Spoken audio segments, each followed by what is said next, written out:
Good morning, students. Good morning, ma'am. Okay, so let's start our today's class. What we have seen yesterday. ગઈકાલે આપણે શું જોયું? Ethic and legal issues. Ethicals and legal issues. એની અંદર કયા કયા topics જોયા હતા આપણે? Ethical principle, ethical code, ethical Dilemma. dilemma. Online students. Ethical codes. Advocate, regulation of nursing. Yes. Ethical dilemma. Dilemma. Okay, so let's do a quick revision of our last class. ગઈકાલે આપણે ethical and legal issues chapter start કર્યો હતો. The priority concepts are ethics and healthcare law. First of all, ethics એટલે શું? એ આપણે introduction જોયું હતું, તેનું description જોયું હતું. What is ethics? What is right and wrong? Yes, on basis of personal Right. opinion? No. No, on Knowledge. basis of knowledge. Actually માં શું right and wrong છે એ. And what is morals? શું wrong, શું right. But A personal opinions પર હશે. એની પોતાની જે beliefs છે એના basis પર what is right and wrong. એક person ના moral according this thing is right, another person ના moral according this thing is wrong. So any personal belief, religious belief એના basis પર જે right અને wrong છે એના according એ person નું behavior હશે. Ethical principles એટલે Principle બનાવેલા છે. જે rules છે એ. So કયા કયા ethical principles હતા? First was autonomy. What is autonomy?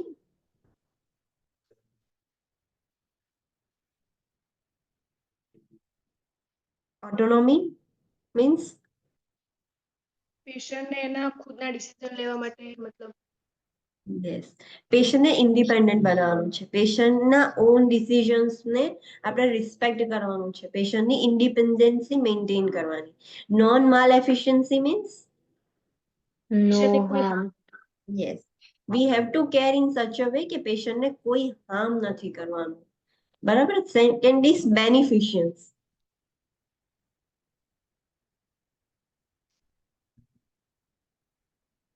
Beneficial patient અને નર્સ પણ બેનિફિશિયલ થાય એવું પહેલા બિહાઇન્ડમાં બોલવાનું. નોન માલ એફિશિયન્સ એટલે કે ક્લાયન્ટને હાર્મ ના થાય એ ધ્યાન રાખવાનું. બેનિફિશિયન્સ એટલે ક્લાયન્ટને તમે જે પણ કેર કરો છો એનો બેનિફિટ થવો જોઈએ. ક્લાયન્ટને ઓલવેઝ કશું બેનિફિટ થાય એનું ધ્યાન રાખવાનું. Then second is justice. Justice means equality. Yes, ક્લાયન્ટને ન્યાય મળી રહે, એને જસ્ટિસ મળી રહે અને ઇક્વાલિટી મેન્ટેન થાય એનું ધ્યાન રાખવાનું. Veracity means yes yes, we have to tell the truth. જે પણ હોય એ સાચું જ કહેવાનું. કશું ક્લાયન્ટને પ્રોબ્લેમ છે, મેજર છે, still we can not lie to the client. જે સાચું છે એ જ કહેવાનું હોય. Then fidelity means Loyal. Loyalty આવવાનું. યસ, જે તમે પ્રોમિસ કર્યું છે એ ફૂલફિલ કરવાનું, લોયલ રહેવાનું પેશન્ટ જોડે. So that is all this ethical principles. દરેક પ્રિન્સિપલનો મિનિંગ ખબર હોવી જોઈએ. તમને ક્વેશ્ચન આપશે સિનારીઓમાં તો લખેલું હશે આખું statement, situation. On basis of this કયો એથિકલ પ્રિન્સિપલ બ્રેક કર્યો નર્સે. આખી એક સિચ્યુએશન હોય કે નર્સે ક્લાયન્ટને એવું કીધું, ક્લાયન્ટ કહેતું હતું કે મને પેઇન થાય છે અને નર્સે એવું કીધું કે right now I am busy, I am just back in 5 minutes. એવું કહીને નર્સ ગઈ, પણ એ ભૂલી ગઈ એના કામમાં, એને બીજું કામ આવ્યું, બીજું બધું એક્સ્ટ્રા કામ આવ્યું. કે આ જે એથિકલ પ્રિન્સિપલ બ્રેક થયો એ કયો એથિકલ પ્રિન્સિપલ બ્રેક થયો? Non-mal.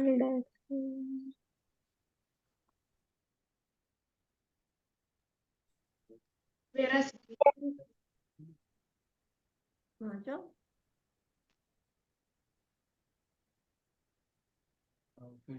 ફિડેલિટી. બીકોઝ નર્સે એને પ્રોમિસ કર્યું આઈ બી બેક ઇન 5 minutes અને નથી જતી. That is the fidelity. પણ એ શું કહેવાય કે બીજું કામ કરે છે અને કમ્પ્લીટલી એને નેગ્લિજન્ટ કરી દે છે અને એના લીધે ક્લાયન્ટને કશું હાર્મ થઈ જાય છે. ધેટ ઇઝ નોન માલ એફિશિયન્સ. એને એ જે નોન માલ એફિશિયન્સ રહેવું જોઈએ કે એના લીધે કોઈ હાર્મ ના થવું જોઈએ, અને હાર્મ થઈ જાય તો એ જે એથિકલ પ્રિન્સિપલ છે નોન માલ એફિશિયન્સી એ બ્રેક થઈ ગયું. સો થિંક અબાઉટ ધેટ કે કયામાં શું આવે છે. તમને જ્યારે સિનારીઓ આપશે તો આના જે ક્વેશ્ચન્સ હોય આવી રીતે હશે કે આ જે એથિકલ પ્રિન્સિપલ છે એ કયું છે, કયું એથિકલ પ્રિન્સિપલ બ્રેક થયું, તમને સિચ્યુએશન એક્ઝામ્પલ બેઝિસ પર હશે. સો અન્ડરસ્ટેન્ડ ધ વર્ડ, આમાં શું આવે છે એ ક્લિયર કટ ખબર હોવી જોઈએ. આખી ડેફિનેશન યાદ રાખવાની જરૂર નથી, પણ તમને ક્લિયર હોવું જોઈએ કે autonomy means what, normal efficiency means what, beneficence means what, એ બધું જ ખબર હોવી જોઈએ. દેન વેલ્યુઝ એટલે કે બિલીવ્સ, જે પોતાના બિલીવ્સ એટીટ્યુડ્સ હોય, ધેટ ઇઝ ધ વેલ્યુઝ. અને વેલ્યુ ક્લેરિફિકેશન એટલે યસ, એ પર્સન જે પણ નર્સ છે ને એ ખુદ ક્લેરિફાઈડ હોવી જોઈએ અબાઉટ હર ઓન વેલ્યુઝ. તો અંદર એને ઝાંકીને જોવાનું હોય કે what are the clear values. Ethical codes, ethical codes એટલે બોર્ડ નક્કી કર્યું હોય એમાં નર્સિંગ રેગ્યુલેટરી બોડી જ હોય છે, પણ એમાં સ્ટેટ ગવર્મેન્ટ હોય ને ઇન્વોલ્વ ના હોય, બટ જે નર્સિંગ એસોસિએશન લઈ જઈ શકે. હા, એથિકલ કોડ્સ એક જે નર્સિંગ રેગ્યુલેટરી બોડીઝ હોય, બોર્ડ્સ હોય, એ લોકોએ એક રૂલ્સ એન્ડ રેગ્યુલેશન્સ નું ફોર્મેટ આપેલું છે કે you have two follow this. A legally government જોડે બાઇન્ડ નથી, પણ ઇફ વી ડુ સમથિંગ, આપણે એ કોડ્સ વાયોલેટ કરીએ તો એ નર્સિંગ બોર્ડ જોડે ઓથોરિટી છે કે તમને પનિશ કરાઈ શકે છે, કાં તો એ ખુદ પનિશ કરી શકે છે. So these are all about ethical codes. Ethical dilemma means choose between two, મતલબ એ બંને કન્ડિશન છે કે જેમાં કંઈ થવાનું નથી પણ એમાં કોનું બેનિફિટ સારું રહેશે એમાંથી.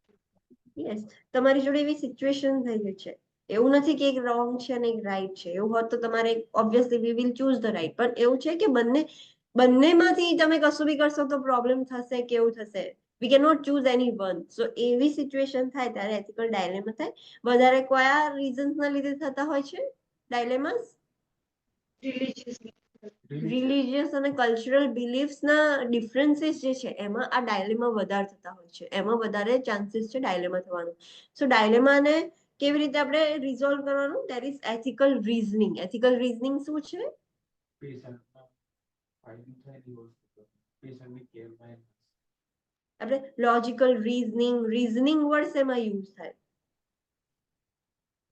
જ્યારે તમે કશું થિંક કરો. એવું ફેક્ટ, યસ, કોઈ એવું ફેક્ટ જે લાઈક ટ્રુ હોય, જે ટ્રુ પ્રૂવ કરી શકે, મેટર ઓફ ફેક્ટ, એની માટે આપણે રીઝનિંગ યુઝ કરી શકીએ. વર્ડ યુઝ કરી શકીએ. Yes, so you have two think in that way. તમારી થોટ પ્રોસેસ એવી રીતે બિલ્ડ કરવાનું. Have to think in such a way કે તમે કઈ વસ્તુ કરશો તો એ બેનિફિટ થશે. બંને ઇક્વલી જ અનસેટિસ્ફેક્ટરી છે, પણ કઈ એવી વસ્તુ કરશો કે જેનાથી બેનિફિટ થશે, કયું આઉટકમ, તમે કોઈ બી એક્શન કરશો એનું આઉટકમ શું આવશે, શું પ્રોબ્લેમ થશે, બધું જ વિચારીને તમે પછી કોઈ એક ઓપ્શન ચૂઝ કરો.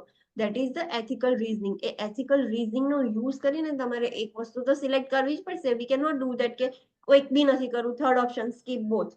વી કેન નોટ ડુ ધેટ. તો બંનેમાંથી એક તો સિલેક્ટ કરવું પડશે. સો એથિકલ રીઝનિંગ આપણે યુઝ કરી શકીએ. એડવોકેટ મીન્સ પર્સન જે પેશન્ટના બિહાફમાં બોલે એના બિહાફમાં. પેશન્ટના રાઇટ્સ માટે બોલે, કાં તો પેશન્ટના બિહાફમાં બોલે. પેશન્ટ નથી કહી શકતું તો as a nurse we are patient advocate. આપણે એના માટે, એના રાઇટ્સ માટે આપણે ફાઇટ કરવાનું છે. કોઈક પર્સન એની જોડે રોંગ કરે છે, એના રાઇટ્સ વાયોલેટ કરે છે, સો બિંગ અ પેશન્ટ એડવોકેટ આપણે એ વસ્તુ કહેવાની છે કે ધીસ ઇઝ રોંગ, આ પેશન્ટનો રાઇટ વાયોલેટ થયો, પેશન્ટ ખુદ ના કહી શકે.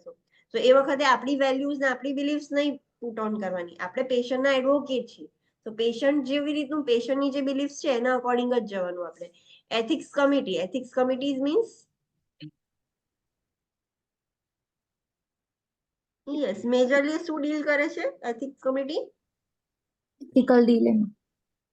જે ડાયલેમાસ થાય છે આ બધા, દરેક હોસ્પિટલમાં એક એથિકલ કમિટીઝ એ લોકોએ બનાવેલી હોય કે આટલા જે પીપલ છે એ એથિકલ કમિટીઝમાં છે. સો કશું એવું ડાયલેમા થયું છે, સો કોની જોડે જવાનું? એ જે કમિટી બનાવેલી છે એની જોડે જવાનું, એમની જોડે પુટ ઓન કરવાનું. એ રિઝોલ્વ કરવામાં હેલ્પ કરશે, કન્સલ્ટ કરશે આપણને રિગાર્ડિંગ એથિકલ ડાયલેમાસ. જે પોલિસીસ ને પ્રોસિજર્સ છે એમાં કશાક ચેન્જીસ લાવશે, રિવાઇઝ કરશે, કાં તો ડેવલપ કરશે, જે અત્યાર સુધી હતા જ નહીં એ રૂલ્સ. તો એમને એવું લાગ્યું કે ચલો હવે આવા રૂલ્સ કશાક ડેવલપ કરવા પડશે ઓન ધ ફેસિલિટી. તો એ પ્રોસિજર્સ ને પોલિસીસ ને રિવાઇઝ કરે, ડેવલપ કરે અને નર્સિસ ને એજ્યુકેટ કરે કે આટલા ટાઈપ્સના ઇશ્યુઝ થઈ શકે છે ઇન ધ ફેસિલિટીઝ ને જેવી તમારી કરિયરની મતલબ ફિલ્ડ છે એમાં આટલા ઇશ્યુઝ થઈ શકે છે, એના રિલેટેડ એજ્યુકેશન આપે. The important point is yes, અને પેશન્ટના રાઇટ્સને પ્રોટેક્ટ કરવું એ આપણી રિસ્પોન્સિબિલિટી છે. વી have to work or act like a patient's advocate and we have to protect the patient's right. Next, regulation of nursing practice. એટલે કે nursing practice કેવી રીતે regulate થાય છે, કોણ એને રેગ્યુલેટ કરે છે? So, there are two things, Nurse Practice Act and Standard of Care. What is Nurse Practice Act? Hmm? એમાં જે બી નર્સ છે જે બી સ્ટેટની જે બી ગાઈડલાઈન છે એને પ્રોપર ફોલો કરવાની ના કરે ના કરે Okay, online students? Online students કેમ આજે કોઈ બોલતું નથી? What is NPA? રીડ કર્યું છે, રિવાઇઝ કર્યું છે ઘરે? કાલે કીધું હતું તો? I don't think so. Online students? I know this is new year.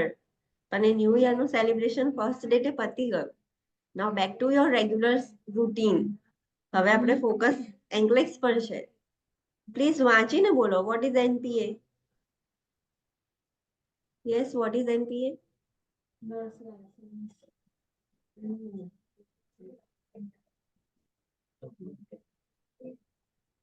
Nurse NPA કઈ કઈ વસ્તુ પર ફોકસ કરે છે? હા, પછી online students. Second point. Sorry, medical practice પર જે આપણે કરીએ છીએ નર્સિંગ પ્રેક્ટિસ. ડિફરન્સ બિટવીન કે કઈ નર્સિંગ પ્રેક્ટિસ છે, કઈ મેડિકલ પ્રેક્ટિસ છે, કઈ આપણા સ્કોપ ઓફ પ્રેક્ટિસમાં આવે છે, કયું ડોક્ટરના સ્કોપ ઓફ પ્રેક્ટિસમાં આવે છે. સો એજ્યુકેશનલ રિક્વાયરમેન્ટ સેટ કરવાનું કામ NPA નું છે કે આટલું education is must. Licence related જે બી બધું પ્રોસિજર્સ છે, લાયસન્સ ક્યારે કોને મળશે, ક્યારે આપણે હોલ્ડ કરી શકીએ છીએ લાયસન્સીના પર કોઈ ડિસિપ્લિનરી એક્શન લેવાનું, એ બધું જ ઓથોરિટી એમની જોડે છે, બધું જ એની અંદર કવર થાય છે.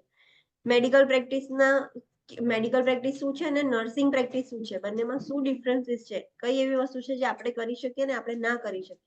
તો આપણી સ્કોપ ઓફ પ્રેક્ટિસ શું છે એ બધું જ NPA દ્વારા રન થાય છે. એ NPA ની અંદર બધું જ મેન્શન છે. અને સ્ટેટ વાઇઝ NPA અલગ અલગ હશે, માઇનર ડિફરન્સીસ હશે. એક સ્ટેટની અંદર આવા રૂલ્સ છે તો બીજા સ્ટેટની અંદર થોડાક ડિફરન્ટ હશે. So that is all about NPA. Standard of care means quality care. Quality care. તમારે પેશન્ટ એક્સપેક્ટ કરે કે એને સ્ટેન્ડર્ડાઇઝ કેર મળે છે. That is the right of the patient. દરેક પેશન્ટ, તમે બી હોસ્પિટલમાં જશો તો તમે એવું જ એક્સપેક્ટ કરશો ને કે મને બેસ્ટ કેર મળે. So that is the right of the patient. So એ આપણી શું કહેવાય રિસ્પોન્સિબિલિટી છે કે આપણે પેશન્ટને પ્રોપર કેર પ્રોવાઈડ કરીએ, સ્ટેન્ડર્ડ કેર પ્રોવાઈડ કરીએ. જો આપણે ના કરીએ તો વી આર હેલ્ડ લાયેબલ. આપણે સ્ટેન્ડર્ડ પ્રેક્ટિસીસ ફોલો ના કરીએ તો. એમ્પ્લોય ગાઈડલાઇન્સ એટલે કે employee related some that guidelines are there. એમાં ફર્સ્ટ છે રેસ્પોન્ડિવ સુપીરિયર. એમાં શું હતું એ ટોપિકમાં?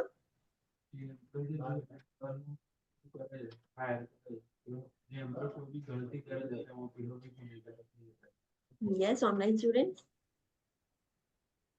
કોઈ એમ્પ્લોય નેગ્લિજન્ટ બિહેવ કર્યો હોય તો ઓલ્સો એમ્પ્લોયર જેને આપણને રિક્રુટ કર્યા હોય એ બી એટલા જ રિસ્પોન્સિબલ હોય. એ પણ યસ એટલા જ રિસ્પોન્સિબલ છે. કોઈ એમ્પ્લોયે કશું કર્યું છે અને જે એમ્પ્લોયર છે એને ખબર છે પણ એટલી કશી સિવિયર એક્શન કે એવું કશું લીધું નથી, કશું કર્યું નથી, સો એ પણ એટલો જ રિસ્પોન્સિબલ છે.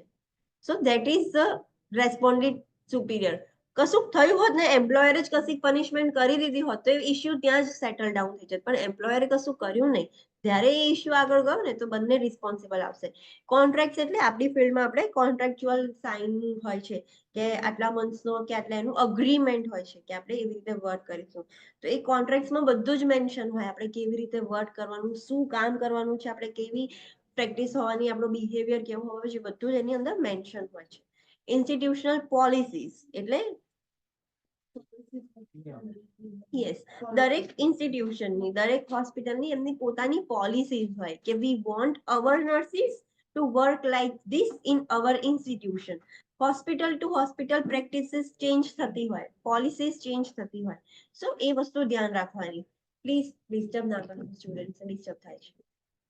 Okay, the important point means is guidelines એ કંપનીના ફોલો કરવાની એ બી institution ની છે કાં તો NPA ની છે બધી જ. અગર ના ફોલો કરીએ તો we will be held liable. So it is our duty. આપણે ફોલો કરવાનું જ છે. જે NPA ગાઈડલાઇન્સ બને છે એ અને જે ઇન્સ્ટિટ્યુશનની પોલિસીસ છે એ. હોસ્પિટલ સ્ટાફિંગ એમાં શું જોયું હતું? બહાર જવું હોય તો નહીં જઈ શકતા. અંડર સ્ટાફિંગમાં અગર કોઈ જોબ છોડીને જાય છે, એવું કે છે કે હું નહીં આવું કાલથી, કે એવું કશું કરે છે, તો એના ઉપર તેના ચાર્જીસ લાગી શકે, અપોઇન્ટમેન્ટ એબેન્ડમેન્ટના ચાર્જીસ લાગી શકે છે. જ્યારે અંડર સ્ટાફિંગ હોય ત્યારે સ્પેસિફિક એ અંડર સ્ટાફિંગના લીધે જ એવું કરે છે, તો એના ઉપર ચાર્જીસ લાગી શકે છે. લીગલી પહેલેથી જ એને મૂકેલું હોય ડિઝાઇન અને એ જવાનું જ હોય અને એ વખતે જ અંડર સ્ટાફિંગ થયું ત્યારે નહીં, બટ અંડર સ્ટાફિંગ થઈ ગયું છે ને સડન કેવું કહે છે કે હું નહીં આવું ને આમ તેમ, તો એ વખતે એના ઉપર એ ચાર્જીસ લગાઈ શકે છે ઇન્સ્ટિટ્યુશન. અને જે પણ નર્સ છે, તમે રજિસ્ટર્ડ નર્સ છો, તમે ઇન્ચાર્જ છો, તમારા ડિપાર્ટમેન્ટમાં શોર્ટ સ્ટાફિંગ થયું છે, તો એ આપણી રિસ્પોન્સિબિલિટી છે કે આપણે એડમિનિસ્ટ્રેશનમાં ઇન્ફોર્મ કરીએ કે વી આર હેવિંગ ઇનએડિક્વેટ સ્ટાફ. એ લોકોને ના ખબર પડે, તો આપણે એમને ઇન્ફોર્મ કરવાનું, પછી રિક્રુટ કરી આપે. ફ્લોટિંગ મીન્સ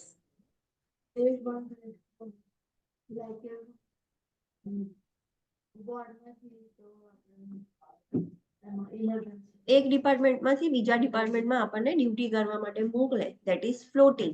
એક જગ્યાએ અંડર સ્ટાફ હતું ને એક જગ્યાએ ઓવર સ્ટાફ હતું, તો ત્યાંથી સ્ટાફ લઈને ફ્લોટ કર્યો, તો that is all about floating. ફ્લોટિંગમાં તમારે કઈ વસ્તુઓ ખાસ યાદ રાખવાની? કે જે ફ્લોટ નર્સ છે એને મોસ્ટ સ્ટેબલ પેશન્ટ જ આપે. પેશન્ટ હોવું જોઈએ જે બી થાય. જે ફ્લોટેડ નર્સ છે, જેને ફ્લોટ કરી છે, એને ઓલવેઝ સ્ટેબલ પેશન્ટ આવવાનું. પણ એક વસ્તુ શું ધ્યાન રાખવાની? રિફ્યુઝ ના કરી શકે. હા, રિફ્યુઝ ના કરી શકે, પણ રિલેટેડ ટુ ડેલિગેશન શું ધ્યાન રાખવાનું? ડિસ્ચાર્જ ક્લાયન્ટ નહીં અલર્ટ કરવાનું. ડિસ્ચાર્જ ક્લાયન્ટ નહીં આપવાનું. અગર Discharge- વોર્ડનો સ્ટાફ હોય અને અને એને float પ્રાયોરિટી કરેલી વાળા જે હોય. હોય ને એ નહીં આપવાના. યસ, પ્રાયોરિટી વાળા નહીં, ડિસ્ચાર્જ પેશન્ટ નહીં. અને ડિપેન્ડિંગ ઓન ધેર નોલેજ, અગર ICU ની સ્ટાફ છે એ વોર્ડમાં જાય છે, તો એ થોડુંક શું કહેવાય ક્રિટિકલ પેશન્ટ લઈ શકશે, because she has already experience of handling the critical patients. So એનું નોલેજ જોવાનું, તમને જોવાનું ક્વેશ્ચનમાં કે કઈ જગ્યાએથી કઈ જગ્યાએ ફ્લોટ કર્યું છે. અગર એવું ફ્લોટ હોય તો એનો એક્સપિરિયન્સ એમાં તો હશે જ. That is nothing new for that nurse. So એવા પેશન્ટ તમે આપી શકો છો. તો ફર્સ્ટ પહેલા તો સ્ટેબલ પેશન્ટ આપવાનું, ડિસ્ચાર્જ પેશન્ટ નહીં આપવાનું, અને જે પ્રાયોરિટી વાળા પેશન્ટ હોય એવા નહીં આપવાના. બટ પહેલા ખાસ ચેક કરવાનું કે એ જે નર્સ છે એ કયા ડિપાર્ટમેન્ટમાંથી ફ્લોટ થઈ છે. એના જ ડિપાર્ટમેન્ટ રિલેટેડ હોય, એ જ એક્સપિરિયન્સ રિલેટેડ હોય, તો આપણે આપી શકીએ એ નર્સને. સો એ વસ્તુ ખાસ ક્વેશ્ચનમાં ધ્યાનથી વાંચવાનું, જોવાનું. Next, disciplinary actions. Disciplinary action means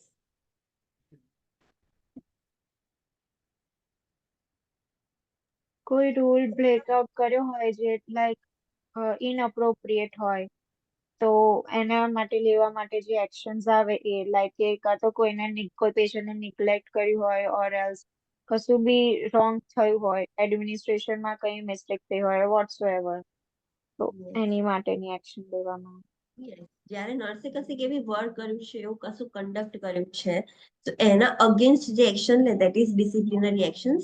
એની અંદર જે બોર્ડ ઓફ નર્સિંગ છે, જે સ્ટેટનું બોર્ડ જે હોય, એમની જોડે રાઈટ છે કે નર્સનું લાયસન્સ કેન્સલ કરી શકે છે, સસ્પેન્ડ કરી શકે છે, ટેમ્પરરીલી બ્લોક કરી શકે છે, કે એને પ્રોબેશન પર બી મૂકી શકે છે. એમની જોડે એટલા રાઇટ્સ છે. પછી આપણે જોયા હતા કે કઈ કઈ કન્ડિશન્સમાં ડિસિપ્લિનરી એક્શન્સ લઈ શકાય. તો આપણે જોયું to unprofessional conduct that could affect the health and wealth of public adversely, આ બધા જ એમાં આવી જશે. દેન લીગલ લાયબિલિટી, એટલે કે આપણે લોઝ રિલેટેડ જોયું હતું કે નર્સની ઉપર કયા લોઝ એપ્લિકેબલ છે. સો ધેર આર ક્રિમિનલ અને સિવિલ, બે લોઝ આપણી પર એપ્લિકેબલ થાય છે. હવે એમાં આપણે દરેક વર્ડના મિનિંગ જોયા હતા. So tell me, what is manslaughter? Yes, કોઈ બી મર્ડર કરવું, મર્ડર ટાઈપ. કોઈ બી મર્ડર કરે. મારી નાખવું, that is the manslaughter. Assault and battery, assault એટલે હાર્મ. નો, અસોલ્ટ એટલે હાર્મ કરવું. હાર્મ કરવું, કોઈને મારો છો, ફિઝિકલ અસોલ્ટ, મેન્ટલ અસોલ્ટ. જે અસોલ્ટ તમે હાર્મ કરો છો. તે બેટરી મીન્સ ટચ કોઈને વિધાઉટ ટચ પરમિશન. કરવું without permission. Without permission કોઈને ટચ કરીએ that is battery. So don't get confused in assault and battery. Both have different meanings. Fraud means yes. Fraud. Yes કોઈની જોડે તમે એને બેવકૂફ બનાવીને financially કે ગમે તે રીતે એની જોડે ફ્રોડ કર્યું છે. દેન ડિફેમેશન મીન્સ એની જે રેપ્યુટેશન છે એને તમે ડિફેક્ટ કરવાનો ટ્રાય કરો. યસ એની રેપ્યુટેશન ખરાબ કરી તમે, એના રેપ્યુટેશન રિલેટેડ તમે એની ઇમેજ ખરાબ કરી અને બદનામ કર્યું, that is defamation. False imprisonment means પેશન્ટને હોસ્પિટલમાંથી બહાર ના જવાનું હોય એને હોસ્પિટલમાં જ રાખો. હા એમને ખાલી તમે પેશન્ટને હોસ્પિટલમાં જ રાખો છો, એને જરૂર નથી, એ કમ્પ્લીટલી ફાઇન થઈ ગયું છે પણ સ્ટીલ તમે એને જવા નથી દેતા, that is the false imprisonment. Invasion of privacy, તમે એના પર્સનલ મેટરમાં કે એની પ્રાઇવસી તમે અંદર ઇન્વેડ થઈ જાવ છો, પ્રાઇવસી બ્રેક કરો છો. નેગ્લિજન્સ મીન્સ Neglect કરવું. નિગ્લેક્ટ, તમે કશીક એવી વસ્તુ જે નિગ્લેક્ટ કરી છે, બહુ સિરિયસલી નથી લીધી કે હા this is serious, that is negligence. અને માલ પ્રેક્ટિસ એટલે ઠીકથી ના કર્યું. ઇનકરેક્ટ વેમાં કામ કરવું. યસ તમે પ્રોપર મેનરમાં એ વસ્તુ કરી નથી, જે પ્રેક્ટિસ છે એ માલ છે, સારી પ્રેક્ટિસ નથી કરી, ધેટ ઇઝ ધ માલ પ્રેક્ટિસ. એક્ઝામ્પલ યાદ રાખવાનું કે તમે રેગ્યુલરલી યસ તમે કોઈ પેશન્ટને ટેબ્લેટ આપો છો, ટેબ્લેટ નીચે પડી ગઈ તો બી તમે ઉઠાઈને આપી દીધું, તો નેગ્લિજન્સી કહેવાય કે માલ પ્રેક્ટિસ કહેવાય? Malpractice. માલ પ્રેક્ટિસ, તમે એ વસ્તુ રોંગ કરી. નેગ્લિજન્સી શું કહેવાય કે તમે આઈવી ફ્લો, તમે ફ્લો રેટ ચાલુ કર્યો અને ફ્લો રેટ તમે પ્રોપર સેટ નથી કર્યો, પછી તમે પેશન્ટને ફ્લેબાઇટિસ થઈ ગયું, ઇન્ફિલ્ટ્રેશન થઈ ગયું ત્યાં આગળ, તો તમે એ જોવા જ ના ગયા. તમારું વર્ક હતું કે તમારે એ મોનિટર કરતું રહેવાનું આઈવી લાઈન, પણ તમે નિગ્લેક્ટ કર્યું, બહુ ધ્યાન ના આપ્યું કે એટલું બધું શું વાંધવાનું, તો એ નેગ્લિજન્સી કહેવાય. એ જે એક્ટ કર્યું એ નેગ્લિજન્સી કહેવાય. સો એ વસ્તુ ડિફરન્સ ખબર હોવી જોઈએ કે what is negligence and what is malpractice. Malpractice is negligence, but negligence is not malpractice. Okay.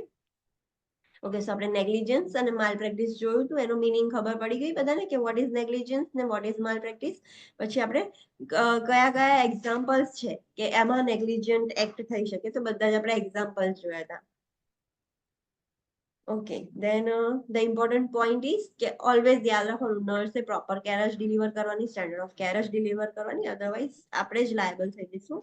Professional liability insurance એ શું છે?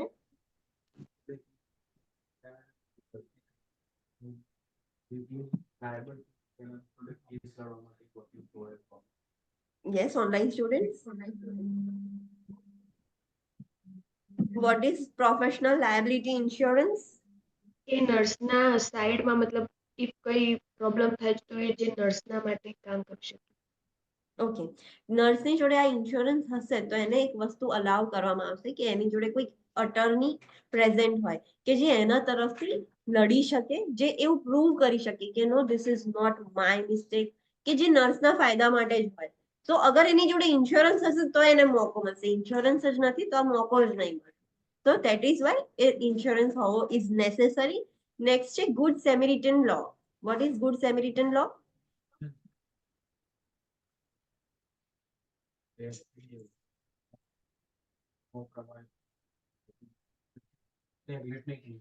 તમારે ઉપર કોઈ ચાર્જીસ નહીં લગાવવામાં આવે, તો એમાં કઈ બે કન્ડિશન પર એ ફૂલફિલ થવી જોઈએ? એક તો કોઈ કમ્પન્સેશન ના લેવું, Compensation for no second compensation. Second condition intentionally neglect ના થવું. યસ, ગુડ સેમેરિટન લો એટલે કે એવો લો છે કે જ્યારે તમે કોઈ ઇમરજન્સી સિચ્યુએશનમાં તમે ક્લાયન્ટને સેવ કરવાનો ટ્રાય કરો, સ્ટીલ ક્લાયન્ટ ના બચ્યું, તો તમારી ઉપર કોઈ ચાર્જીસ ના લગાવવામાં આવે કે તમે ક્લાયન્ટને હાર્મ કર્યું છે કે તમે તમારું વર્ક પ્રોપરલી નથી કર્યું. પણ એના માટે બે કન્ડિશન હોવી જરૂરી છે. ફર્સ્ટ એવી છે કે તમે કોઈ પહેલા તો ચાર્જ ના કર્યું હોય, કમ્પેન્સેશન ના લીધું હોય, અને સેકન્ડ કે તમે ઇન્ટેન્શનલી નેગ્લિજન્ટ એક્ટ નથી કર્યું, અનઇન્ટેન્શનલી નેગ્લિજન્સી થઈ ગઈ છે. સો આ બે કન્ડિશન ફૂલફિલ હોય તો જ તમે એ વસ્તુ કરી શકો. Next is control substance. What is control substance?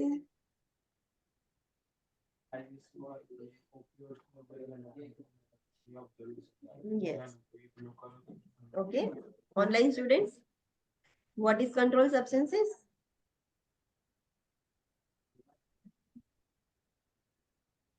Higher authority હોય જે like rules and regulation setup કરે and the individual have to abide by that. Okay. Controlled substances are એવા substances છે like high risk medications છે, opioids છે, narcotics છે, એવી બધી જે substance છે એને controlled substance કહેવાય, જે always locked હોય, એ ઓપન ના હોય અને એની કી એક ઓથોરાઇઝ પર્સન જોડે જ હોય, બધા જોડે એની કી ના હોય, એક જ પર્સન જોડે એની કી હોય. અને જે પણ જે કંટ્રોલ સબસ્ટન્સીસ છે આપણે કોઈ પેશન્ટમાં એડમિનિસ્ટર કરે તો એનું પ્રોપર ડોક્યુમેન્ટેશન હોવું જોઈએ અને એની ઇન્વેન્ટરી બી કરેક્ટલી મેન્ટેન હોવી જોઈએ. કદાચ એ મિસિંગ થઈ ગયું તો કોના ઉપર આવશે રિસ્પોન્સિબિલિટી? Authorise person. યસ, જેની જોડે કી હતી એના ઉપર આવશે રિસ્પોન્સિબિલિટી. અને ઇટ ઇઝ નોટ લાઈક કે એક જ પર્સન હોય.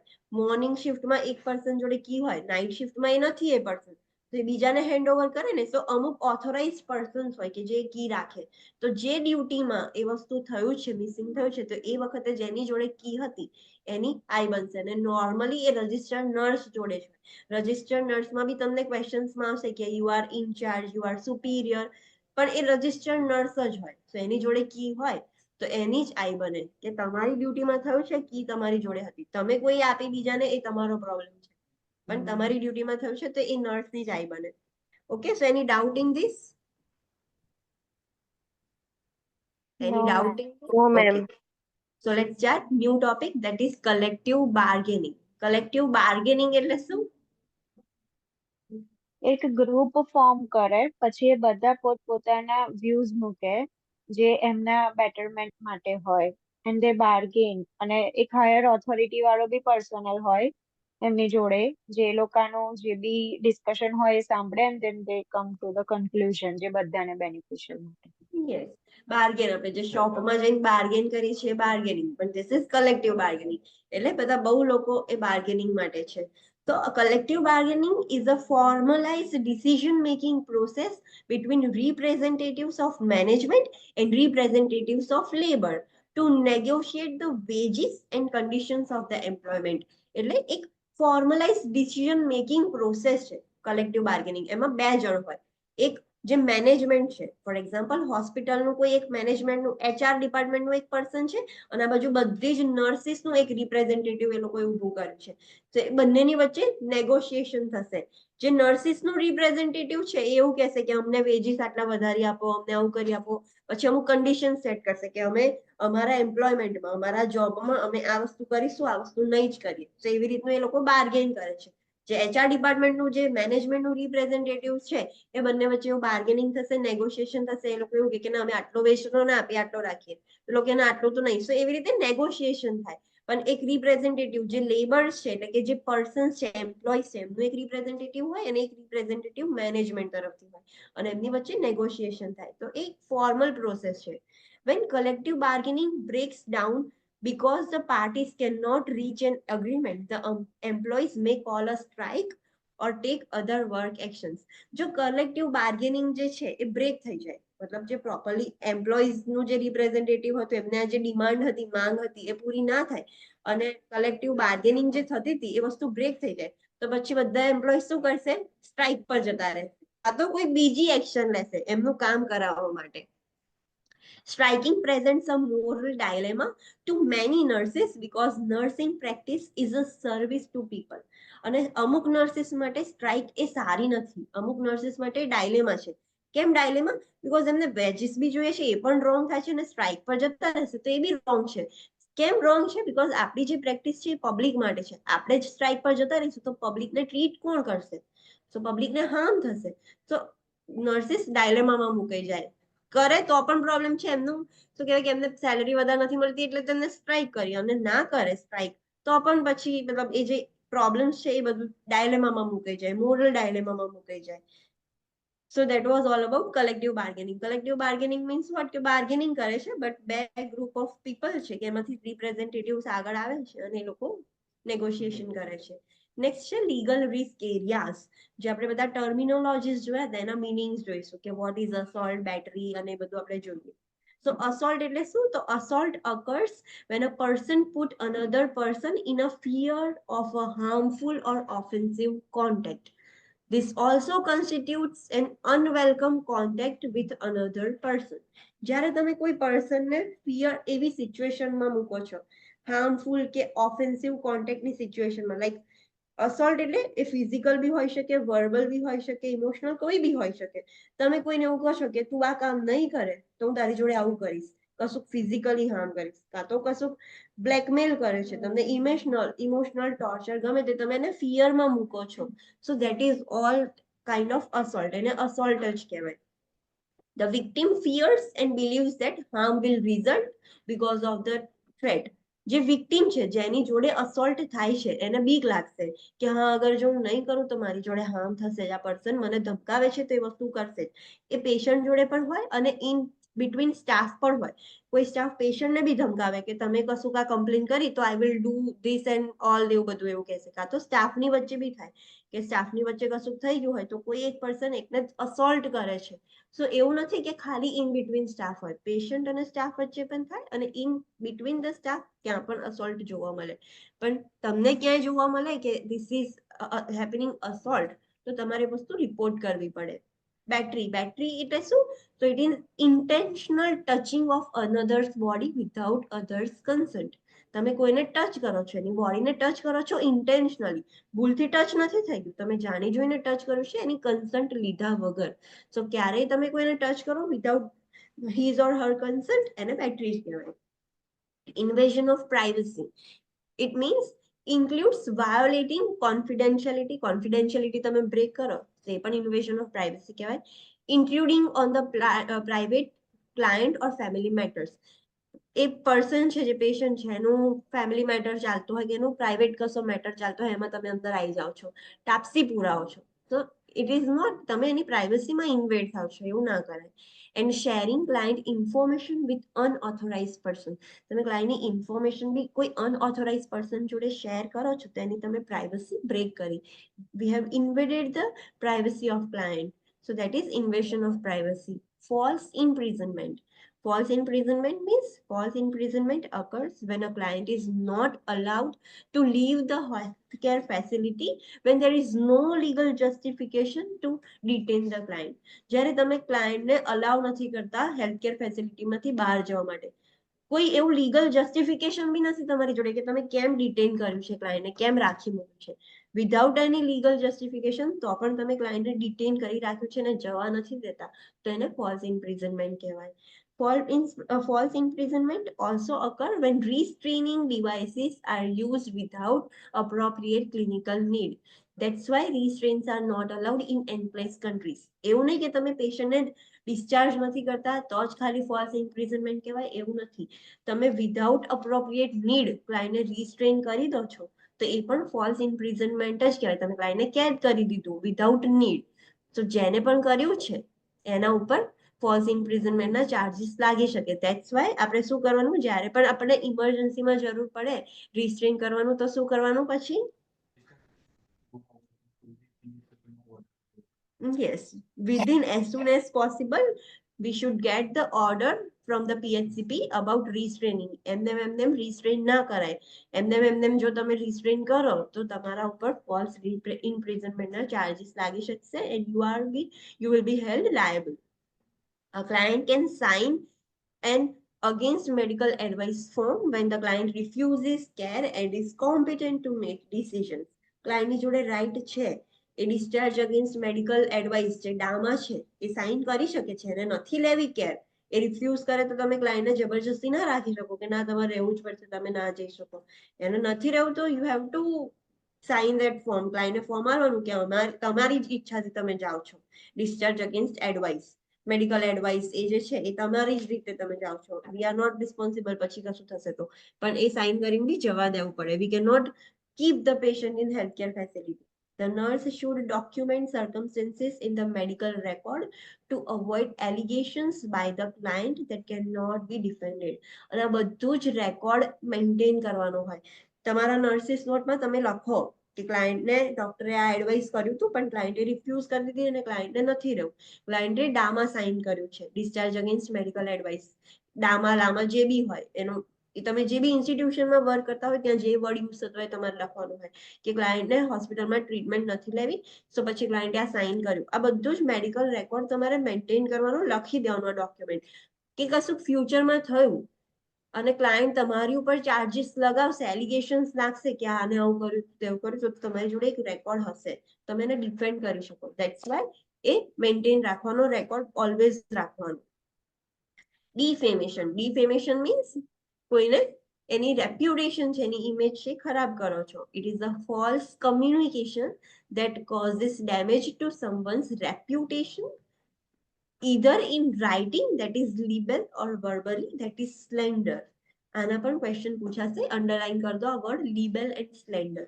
જ્યારે કોઈ પર્સનની તમે રેપ્યુટેશન ખરાબ કરો છો, રિટન ફોર્મમાં પણ કરો છો તો એ પણ ડિફેમેશન કહેવાય, અને વર્બલી કરો છો તો પણ ડિફેમેશન કહેવાય.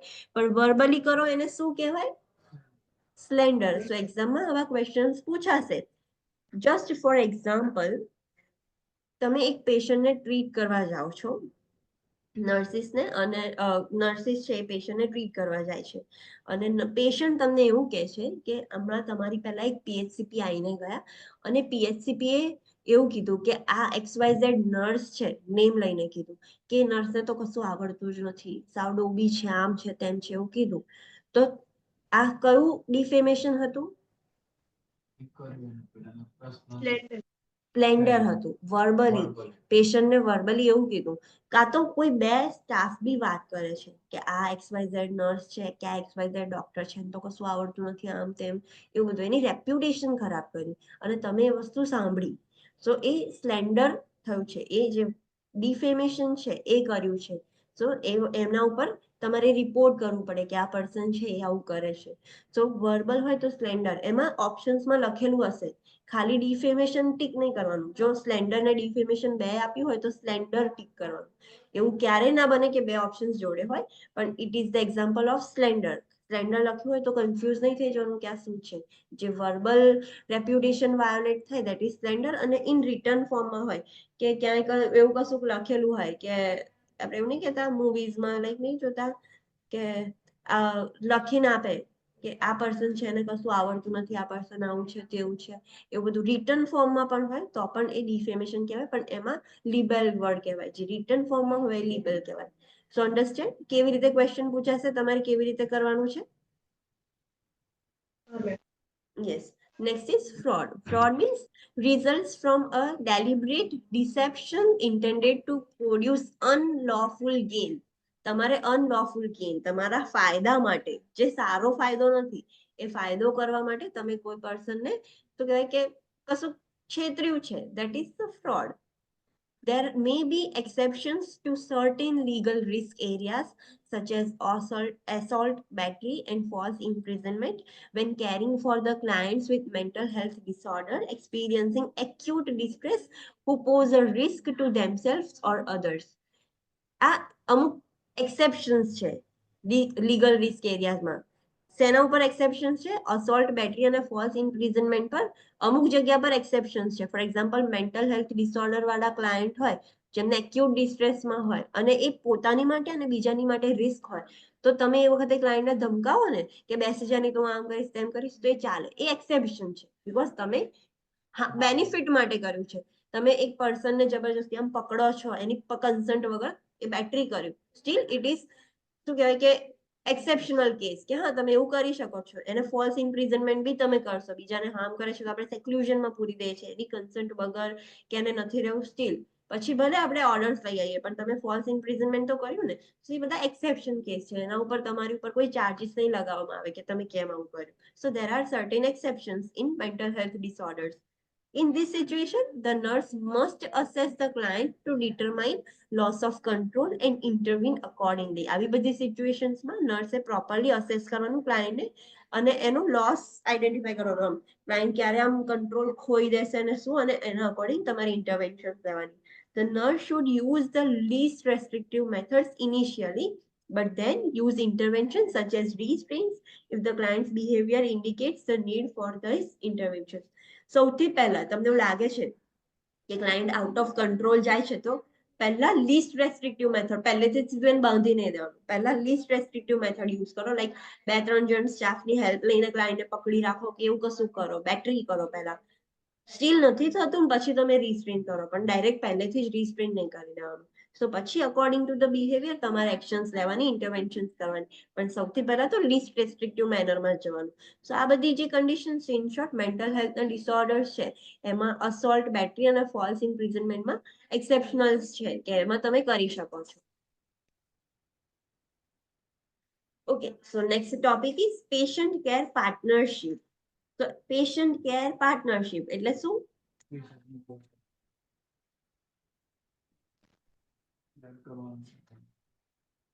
Any guesses? donate કરતા હોય, mentally ill હોય, પેશન્ટ અને જે કેર પ્રોવાઈડ કરે છે બંનેના રાઇટ્સ મેન્ટેન કરવાના, બંને મતલબ આપણે કમ્યુનિકેશન એમાં જોયું તો મેન્ટલ હેલ્થના સ્ટાર્ટિંગમાં જ કે બંને વચ્ચે એક બોન્ડ હોય, એક રિલેશનશિપ હોય કાઇન્ડ ઓફ. સો બંનેનો એવું નથી કે તમે એકની કેર કરવા જતા પોતાનો લોસ કરો ને એવી રીતે. So let's see what is patient care partnership. The document created by American Hospital Association informs client about what they should expect during their hospital stay with regard to their rights and responsibilities. એક એવું document છે patient care partnership, જે કોને બનાવ્યું છે? American hospital association દ્વારા બનાવવામાં આવ્યું છે. એમાં શું લખ્યું છે? એ ક્લાયન્ટ્સને ઇન્ફોર્મ કરે છે કે જ્યારે તમે હોસ્પિટલમાં એડમિટ થાવ ત્યારે તમે શું એક્સપેક્ટ કરો છો એ હોસ્પિટલથી, એ નર્સથી. તો એમાં એવું બધું લખ્યું છે. એમાં પેશન્ટના રાઇટ્સ પણ મેન્ટેન છે કે તમારો આ રાઇટ છે, અને એની રિસ્પોન્સિબિલિટીઝ બી લખી છે કે this is your right, but તમારી રિસ્પોન્સિબિલિટી શું છે, પેશન્ટની બી રિસ્પોન્સિબિલિટી છે. એ સ્ટાફને આવી રીતે ડિફેમેશન કે પેશન્ટ પણ ના કરી શકે. પેશન્ટ પણ એવું ના કહી શકે કે આ નર્સને નથી આવડતું, આ નર્સ આવી તેવી, એ પણ એ ના કરી શકે. એની રિસ્પોન્સિબિલિટી અને રાઇટ્સ બંને એમાં મેન્શન છે. The document is formally known as clients or patients bill of right. આ ડોક્યુમેન્ટને આપણે એવું પણ કહીએ છીએ client's bill of right or patient's bill of rights, and reflects acknowledgements of client's rights to participate in their healthcare with an emphasis on client autonomy.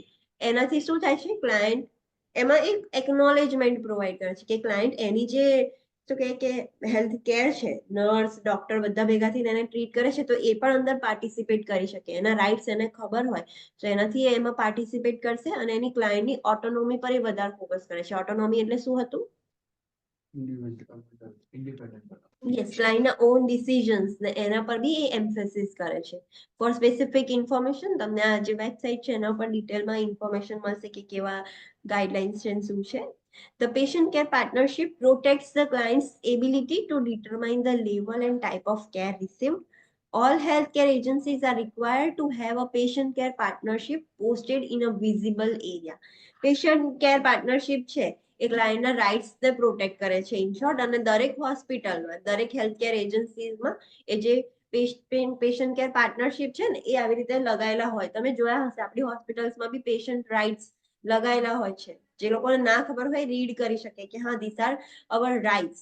તો એ બધી જ વિઝિબલ એરિયામાં એ લોકોની રિસ્પોન્સિબિલિટી છે કે તમારે લગાવવા જ પડે. Several laws and standards pertain to patient care partnership and client's right. બધા બહુ જ લોઝ ને સ્ટાન્ડર્ડ્સ એવા બનાયેલા છે કે જે પેશન્ટ કેર પાર્ટનરશિપ પર વર્ક કરે છે અને ક્લાયન્ટ્સના રાઇટ્સ પર વર્ક કરે છે.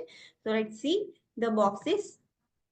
લોઝ એન્ડ સ્ટાન્ડર્ડ કયા કયા છે? તો પહેલા તો અમેરિકન હોસ્પિટલ એસોસિએશન, એ લોકોએ શું આપ્યું હતું? પેશન્ટ કેર પાર્ટનરશિપ આપ્યું હતું, જે ઓલરેડી ક્લાયન્ટના રાઇટ્સ પર વર્ક કરે છે.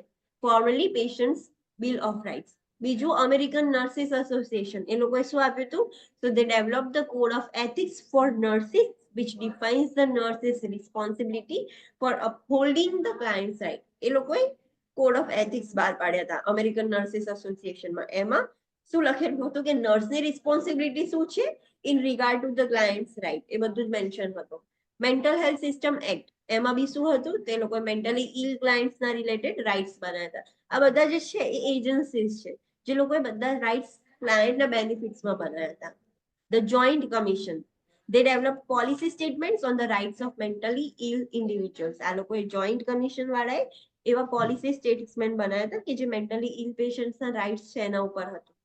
અમેરિકન વિથ ડિસેબિલિટી એક્ટ, તો એમાં શું હતું? It prohibits discrimination against an individual with disabilities in all area of public life.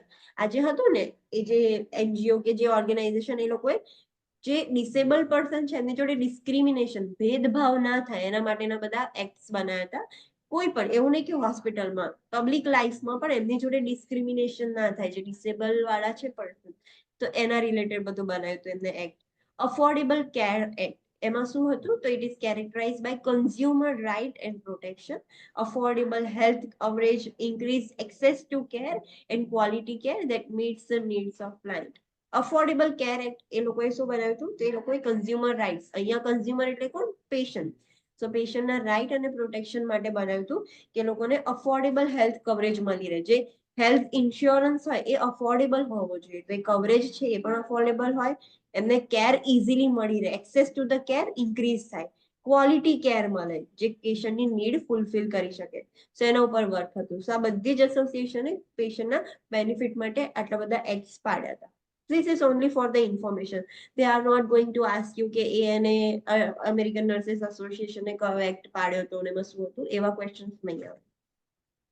Rights for mentally ill, mentally ill પર્સનના શું રાઇટ્સ હોય? તો એ આપણે ઓલરેડી મેન્ટલ હેલ્થ જે MHN ચાલુ કર્યું એમાં ડિટેલમાં જોયા હતા, but let's do a briefly જોઈ લઈએ. The mental health system act created the rights for mentally ill people. જે મેન્ટલ હેલ્થ સિસ્ટમ એક્ટ છે એ લોકોએ મેન્ટલી ઇલ જે પેશન્ટ હોય એમના રિલેટેડ રાઇટ્સ શું છે એ એમને બનાવ્યા હતા.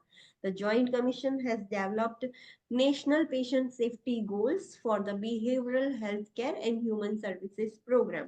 જે જોઈન્ટ કમિશન છે એ લોકોએ બી નેશનલ પેશન્ટ સેફટી ગોલ્સ બનાવ્યા હતા કે હેલ્થ કેર પર્સન્સના બિહેવિયર, હ્યુમન સર્વિસીસ પ્રોગ્રામ્સના બિહેવિયરને એ લોકો રેગ્યુલેટ કરે, એમના બિહેવિયર કેવા હોવા જોઈએ. અને એના માટે એક લિંક આપી છે કે જેમાં તમને ડિટેલમાં એ વસ્તુ જોવા મળશે.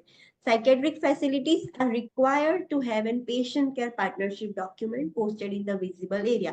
એવું નહીં કે ખાલી હોસ્પિટલમાં, જે સાયકેટ્રિક હોસ્પિટલ્સ છે, મેન્ટલ હોસ્પિટલ્સ, એમાં પણ એ જે પેશન્ટ કેર પાર્ટનરશિપ છે કે મેન્ટલી ઇલ પેશન્ટના રાઇટ શું છે પણ એમને ભલે એ લોકો નથી વાંચી શકવાના કે કંઈ પણ, એમને તો પણ એ પોસ્ટ કરવા પડે કે પેશન્ટના રિલેટિવ્સ વાંચી શકે, એમને ખબર હોય કે અમારું જે પેશન્ટ છે જે મેન્ટલી ઇલ છે એના રાઇટ્સ શું છે. સો આ બધા રાઇટ્સ છે એક વિઝિબલ એરિયામાં પોસ્ટેડ હોવા જોઈએ. તમારા માટે ઇમ્પોર્ટન્ટ પોઈન્ટ આટલો જ છે કે જે બી રાઇટ્સ છે પેશન્ટ કેર પાર્ટનરશિપના કે ક્લાયન્ટના રાઇટ્સ છે એ ઓલવેઝ એક વિઝિબલ પ્લેસ પર પોસ્ટેડ હોવા જ જોઈએ. ના હોય એવું ના ચાલે. અને પોસ્ટેડ કર્યા છે પણ એવી જગ્યાએ કર્યા છે કે જ્યાં કોઈને દેખાતું પણ નથી, તો એવું પણ ના ચાલે. પ્રોપર વિઝિબલ પ્લેસ પર જ પોસ્ટેડ હોવો જોઈએ. નોર્મલી તમે ઇન્ડિયન હોસ્પિટલ્સમાં જશો તો બધા રાઇટ્સ ક્યાં લગાવેલા હશે? લિફ્ટમાં લગાવેલા હશે, સ્ટેર્સ આગળ લગાવેલા હશે કે જ્યાં પબ્લિક વધારે જાય છે, જ્યાં ઇઝીલી એક્સેસિબલ પણ વાંચી શકે, સો ત્યાં રાઇટ્સ લગાવેલા હોય. Next is about organ donation and transplantation. So we know what is organ donation. Yes, જે person છે organ donate કરે છે, અને transplantation means એકમાંથી બીજામાં ટ્રાન્સપ્લાન્ટ કરવું છે, that is transplantation. The client has right to decide to become an organ donor and a right to refuse the organ transplantation as a treatment option. ક્લાયન્ટની જોડે એવો right છે કે એ ઓર્ગન ડોનેશન કરવું છે કે નહીં એ ડિસાઇડ પણ કરી શકે છે, અને એને ઓર્ગન ટ્રાન્સપ્લાન્ટ કરાવવું છે કે નહીં, લાઈક રિસીવ કરવું છે કે નહીં એ રિફ્યુઝ પણ કરી શકે છે કે ના મારે નથી જોઈતું. એને ટ્રીટમેન્ટ ઓપ્શનમાં એવું કીધું કે તમારે આ વસ્તુ ટ્રાન્સપ્લાન્ટ કરાવવી પડશે. ફોર એક્ઝામ્પલ કિડની ફેલ થઈ ગઈ છે, ડોક્ટરે એવું કીધું કે તમારે કિડની ટ્રાન્સપ્લાન્ટ કરાવવી પડશે, તો એ રિફ્યુઝ પણ કરી શકે છે as a treatment option. I don't want to do transplant. An individual who is at least 18 years old may facilitate a wish to become a donor, or the individual's driver license is state specific or in an advance directive. A individual જે એનો decision છે કે હા મારે organ donation કરવું છે એવી વિશ ધરાવતું હોય તો એ એટલીસ્ટ 18 યર્સથી મોટું હોવું જોઈએ, કે જેને એવી ઈચ્છા છે કે હા હું જ્યારે મારી ડેથ થઈ જશે કે ગમે તે મારે ઓર્ગન ડોનેટ કરવું છે, તો એના માટે એ વિશ પૂરી કરવા માટે એ ડિસિઝન લેવા માટે તો પહેલા તો એ 18 યર્સથી મોટો હોવો જોઈએ અને ઇન્ડિવિજ્યુઅલના ડ્રાઈવર લાયસન્સ હોય ને, જે આપણું લાયસન્સ હોય એની જોડે એક કાર્ડ હોય એની પાછળ જ, એમાં એનું મેન્શન કરેલું હોય નામ કે મારી ડેથ થઈ જાય તો મારું મતલબ ઓર્ગન ડોનેટ કરવાનું. સો એ ઓલવેઝ એના ઉપર જ હોય અને સ્ટેટ સ્પેસિફિક હોય, દરેક સ્ટેટમાં અલગ અલગ રીતનું હોય. અને એડવાન્સ ડિરેક્ટિવમાં પણ એ મેન્શન હોય. What is advance directive? New students, મેં કાલે કીધું હતું advance directive related.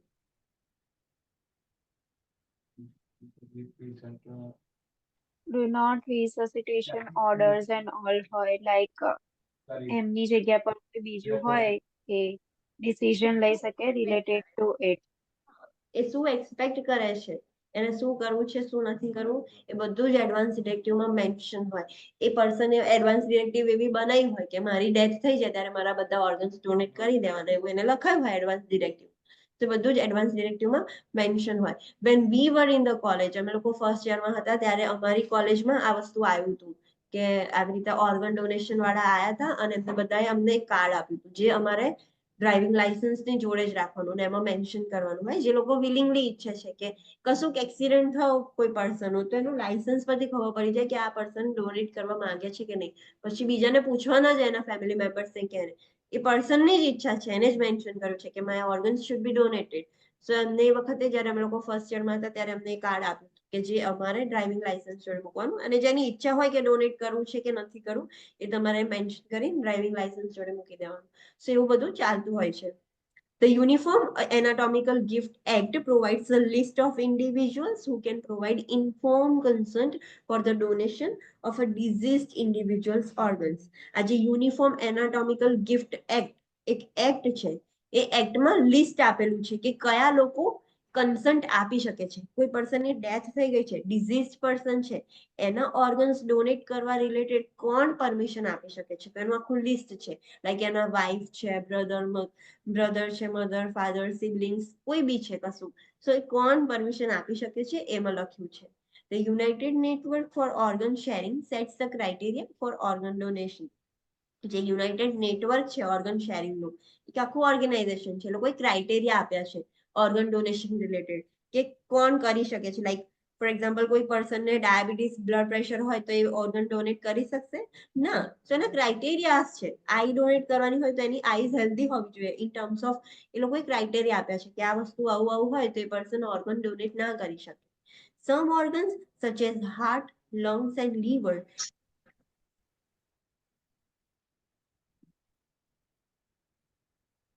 Some organs, such as heart, lungs, and liver, can be obtained only from a person who is on mechanical ventilation and has suffered the brain death, whereas other organs or tissues can be removed several hours after death. જે પર્સનની brain death થઈ છે એને આપણે શું કહેતા હતા? કેડેવર. જે ventilation પર છે, જે હોસ્પિટલમાં વધારે જોવા મળે, પેશન્ટ વેન્ટિલેટર પર હોય, જેવું વેન્ટિલેટર તમે સ્વિચ ઓફ કરશો પેશન્ટ કેન ડાય. તો એ ખાલી વેન્ટિલેટર પર છે, એનું બ્રેન ઓલરેડી ડેડ છે પણ વેન્ટિલેટર ચાલુ છે મશીન એટલે એના ઓર્ગન્સ ફંક્શન કરે છે. સો એવા જે પર્સન હોય જેમની બ્રેન ડેથ થઈ ગઈ હોય એ જ લોકો હાર્ટ, લંગ્સ ને લીવર ડોનેટ કરી શકે. બીકોઝ એ વસ્તુ કેવી છે કે જેવું તમે બંધ કરશો એ વસ્તુ તરત જ ડેમેજ થઈ જશે. તો આ જે ઓર્ગન્સ છે એ હાર્ટ, લંગ્સ, લીવર એ જ્યારે પર્સન બ્રેન ડેડ થયું હોય ત્યારે જ તમે એ ડોનેટ કરી શકો. પણ બીજા બધા ઓર્ગન્સ છે એ ડેથ થઈ જાય એના પછી બી કરી શકો. કોઈક એક્સિડન્ટ થયો છે તો એની આઈસ છે એ પછી બી ડોનેટ કરી શકે, એમાં કશો વાંધો નથી. એને લાયા હોસ્પિટલ ને પછી ડિસાઈડ કર્યું કે મારી આઈસ ડોનેટ કરવી છે, કિડનીઝ ડોનેટ કરવી છે, તો બધું પછી પણ થઈ શકે. બટ લંગ્સ, લીવર અને હાર્ટ એ એવી રીતે ના થઈ શકે. એના માટે એ પર્સન બ્રેન ડેડ થાય, પ્રોપર પરફ્યુઝન ચાલુ હોય તો જ એ થઈ શકે. A donor must be free of infectious disease and cancer. જે ડોનર છે, જેને ડોનેટ કરવું છે ઓર્ગન, એને કોઈ ઇન્ફેક્શિયસ ડિઝીઝ બી ના હોવું જોઈએ કે એને કોઈ કેન્સર બી ના હોવું જોઈએ. The requests to the deceased family for organ donation usually are done by the PHCP or the nurse specially trained for making such request. જે રિક્વેસ્ટ હોય, જે પર્સનની ડેથ થઈ ગઈ છે, ડિઝીઝ પર્સન છે, એના ફેમિલી મેમ્બર્સને રિલેટેડ તમે રિક્વેસ્ટ કરશો કે આવી રીતનું ઓર્ગન ડોનેશનનું છે, તો કોના દ્વારા થઈ શકે request? So only by the PHCP અને એવી નર્સ કે જે સ્પેશિયલી આમાં ટ્રેન થયેલી. તમે કરી શકો એ request? Yes or no? No. No no we can not do that. એ PHCP નું કામ છે અને એ જે સ્પેશિયલ નર્સ હોય જે સ્પેશિયલી ઓર્ગન ડોનેશનમાં જે વર્ક કરતી હોય એ નર્સ આવીને રિક્વેસ્ટ કરી શકે. બધું એક્સપ્લેન કરવાનું ને બધું કામ કોનું છે? એ જે ઓર્ગન ડોનેશન વાળી જે કંપની છે જે રિસીવ કરવા આવશે બધું જ પ્રોપરલી એક્સપ્લેન કરશે. જે પ્રોસિજર્સ ડોક્યુમેન્ટેશન ફોલો કરવાનું છે બધું એમનું કામ છે. એક્સપ્લેન કરવાનું, લાઈક રિક્વેસ્ટ કરવાનું. PHCP જઈને ફેમિલી મેમ્બર્સને પૂછશે કે તમારા પેશન્ટની ડેથ થઈ ગઈ છે, સો do you want to donate the organs? ઈચ્છા છે એવી રિક્વેસ્ટ પૂછશે. ઇફ દે સે યસ, તો હવે જે બધી પ્રોસિજર્સ કરવાની છે એ ઓર્ગન ડોનેશન વાળા કરશે. પણ એ રિક્વેસ્ટ કરવાનું કામ PHCP નું છે અને જે નર્સ જે સ્પેશિયલી ઓર્ગન ડોનેશનમાં ટ્રેન થયેલી હોય એમનું કામ છે. આપનું કામ નથી. Donation of organs does not delay the funeral arrangements. Organ donation થી એ જે પર્સનની ડેથ થઈ ગઈ છે એનું ફ્યુનરલ મીન્સ જ્યારે આપણે આપણા કન્ટ્રીઝમાં અગ્નિ સંસ્કાર કરીએ છીએ એ, અને એંગ્લિશ કન્ટ્રીઝમાં મોસ્ટલી એ લોકો કફિન, ક્રિશ્ચિયન્સમાં એ લોકો કફિન યુઝ કરે. તો એનું ફ્યુનરલ અરેન્જમેન્ટમાં કોઈ ડિલે નથી થતું. એનું જ્યારે ફ્યુનરલ હોય ત્યારે જ થશે. No obvious evidence that the organs were removed from the body shows when the body is dressed and family incurs no cost of removal of the organ donated. એ કોઈ ચેન્જીસ બી નથી જોવા મળતા. એ પર્સનની ડેથ થઈ ગઈ, ઓર્ગન્સ રિમૂવ કરી દીધા તો પણ એવા કોઈ ઓબ્વિયસ ચેન્જીસ જોવા નહીં મળે. જ્યારે એને પ્રોપરલી ડ્રેસઅપ કરી દે ને એવું હોય. આફ્ટર ડેથ એ પર્સનને પ્રોપરલી ન્યૂ ક્લોથ્સ એવું પહેરાવાના હોય. તો જ્યારે પ્રોપરલી ડ્રેસઅપ થાય ને તો બી ખબર ના પડે એને જોઈને કે એના ઓર્ગન્સ નીકાળી દીધા છે. કોઈ જ ઓબ્વિયસ ચેન્જીસ જોવા ના મળે. હા, અને ફેમિલી મેમ્બર્સને બી કશું એક્સ્ટ્રા પેલું પૈસા ના મળે. ઓર્ગન ડોનેટ કર્યું છે તો તમને કિડની ડોનેટ કરી તો લો આટલા પૈસા, એવું કોઈ પૈસા ના મળે. જ્યારે એવી રીતે ઓર્ગન ડોનેશન થાય ત્યારે એમને કોઈ જ પૈસા ના મળે, કશું કોસ્ટ ના મળે. The cultural and spiritual beliefs refer to chapter 9. Okay, related to organ donations ને બધું હોય એમાં દરેક પર્સનની કલ્ચરલ અને સ્પિરિચ્યુઅલ બિલીફ હોય. અમુક લોકો એવું બિલીવ કરે કે જેવું આવ્યું છે પર્સન જન્મથી એવું ને એવું જ અમે પાછું મોકલીશું.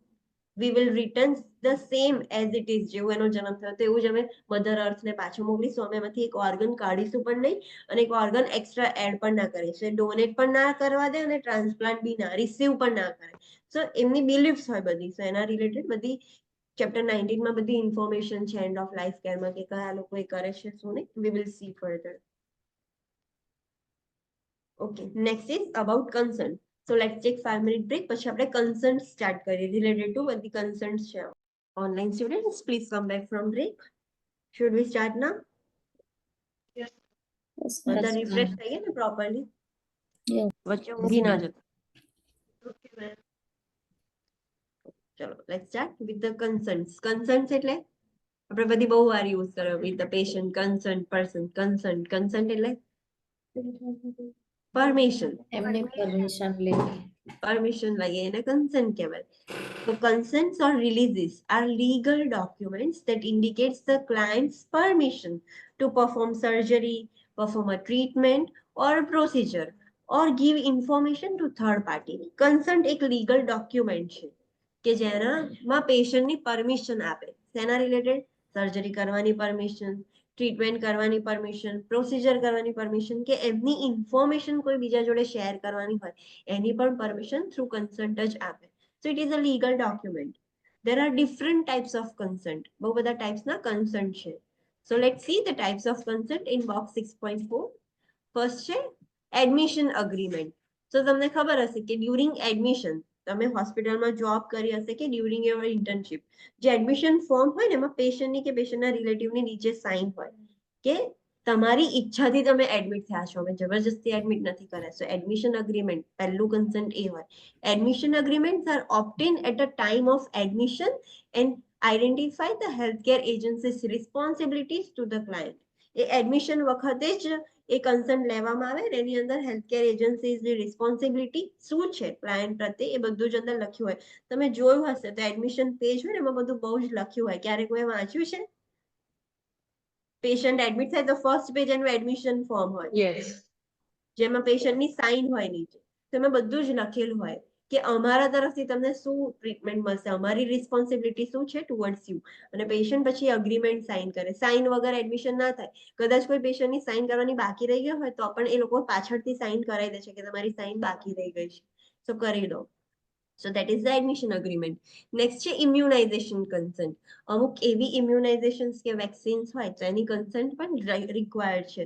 Like immunization consent may be required before administration of certain immunizations. બધી ઇમ્યુનાઇઝેશનમાં કન્સન્ટ ના જોઈએ, પણ અમુક એવી ઇમ્યુનાઇઝેશન છે તો એમાં કન્સન્ટ જોઈશે. The consent indicates that the client was informed of the benefits and risk of immunization. એવી ઇમ્યુનાઇઝેશન છે એના રિસ્ક પણ ક્લાયન્ટને ખબર છે, એના બેનિફિટ્સ પણ બધા જ ઇન્ફોર્મ કરે છે, પછી જ ક્લાયન્ટે સાઇન કર્યું છે, તો એ કન્સન્ટ કહેવાય. નેક્સ્ટ છે blood transfusion consent. Blood transfusion consent એટલે બ્લડ ટ્રાન્સફ્યુઝ કરતા પહેલા ક્લાયન્ટ કન્સન્ટ પરમિશન આપે કે હા હું તમને પરમિશન આપું છું કે હું રિસીવ કરીશ blood. A blood transfusion consent indicates that the client was informed of the benefits and risk of transfusion. કોઈ પણ કન્સન્ટ સાઇન કરવા માટે, લાઈક સર્જરીની હોય, પ્રોસિજરની હોય, કોઈ ટ્રીટમેન્ટની હોય, કોઈ ઇન્જેક્શનની હોય, તો એના રિસ્ક કે ઇન્જેક્શનના સાઇડ ઇફેક્ટ્સ કે આના રિસ્ક શું છે એ પણ ઇન્ફોર્મ કર્યા હોય, એના બેનિફિટ્સ પણ ઇન્ફોર્મ કરેલા જોઈએ, એને ખબર હોય પછી જ એ કન્સન્ટ સાઇન કરે. વિધાઉટ ઇન્ફોર્મેશન કન્સન્ટ ના લેવાય, પહેલા એને ઇન્ફોર્મેશન આપવી પડે.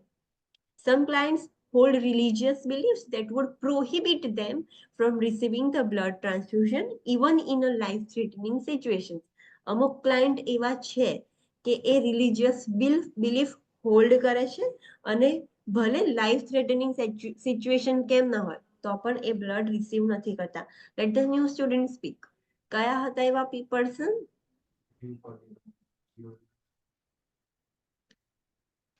જીઓવાસ વિટનેસ, જે થી સ્ટાર્ટ થાય છે. જીઓવાસ વિટનેસ એ લોકો એમની રિલિજિયસ બિલીફના લીધે લાઈફ થ્રેટનિંગ કન્ડિશન હોય તો પણ એ લોકો રિસીવ ના કરે, એમનામાં એ વસ્તુ રોંગ છે, ધેટ્સ વાય. નેક્સ્ટ છે સર્જિકલ કન્સન્ટ.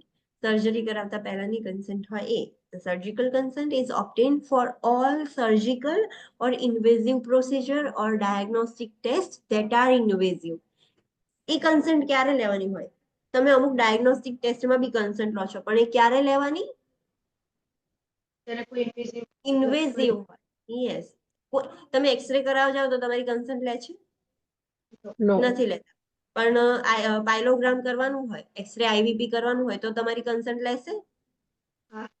કેમ?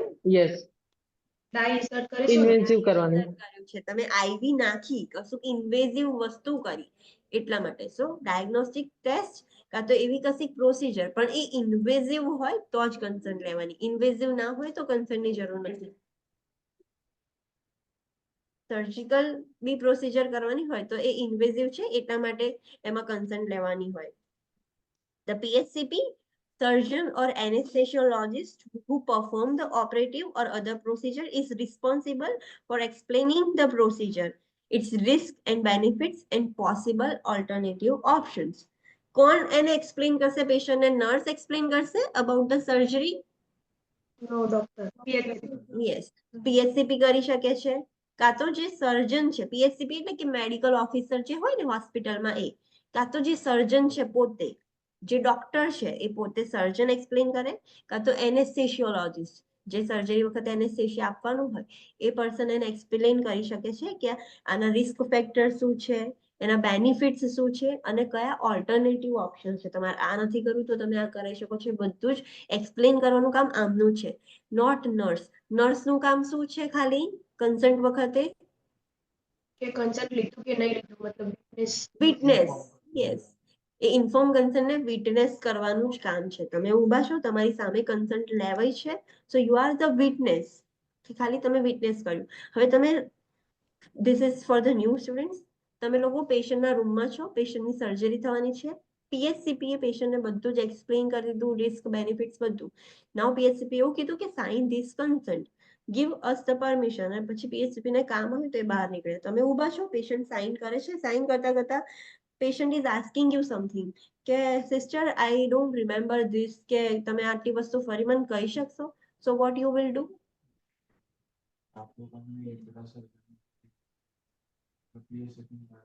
પીએચસીપી જસ્ટ હમણાં બહાર ગયા અને પેશન્ટને થોડોક જ કશો પ્રોબ્લેમ છે, લાઈક કશું અન્ડરસ્ટેન્ડ કરવું છે, તો તમને પૂછે છે કે આમાં શું હતું તો તમે ઇન્ફોર્મ કરશો?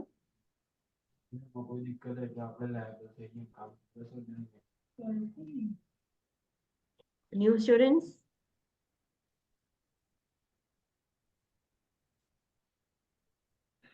Raj, Yashraj, please tell me what you will do.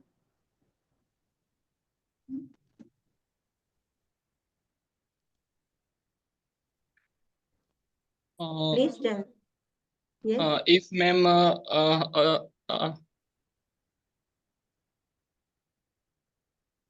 પેશન્ટને સમજાવ્યું ડોક્ટરે બધું જ, પણ પેશન્ટને કશો પ્રોબ્લેમ થયો, લાઈક ભૂલી ગયું કે કશું થયું, સો પેશન્ટને નર્સે કીધું કે આ વસ્તુ મને યાદ નથી, કે આ વસ્તુ મને પ્લીઝ આટલું ખાલી ફરી સમજાવશો. સાઈન કરતા વખતે છે, સાઈન કરતા પહેલા તો શું કરશો તમે? જો મેમ આપણને ખબર હશે તો આપણે ઇન્ફોર્મ કરી દઈશું, બાકી આપણે એમઓ આવે ત્યારે એમને પૂછવા માટેની આપણે કહી શકાય. Okay, and Raj, what's your answer?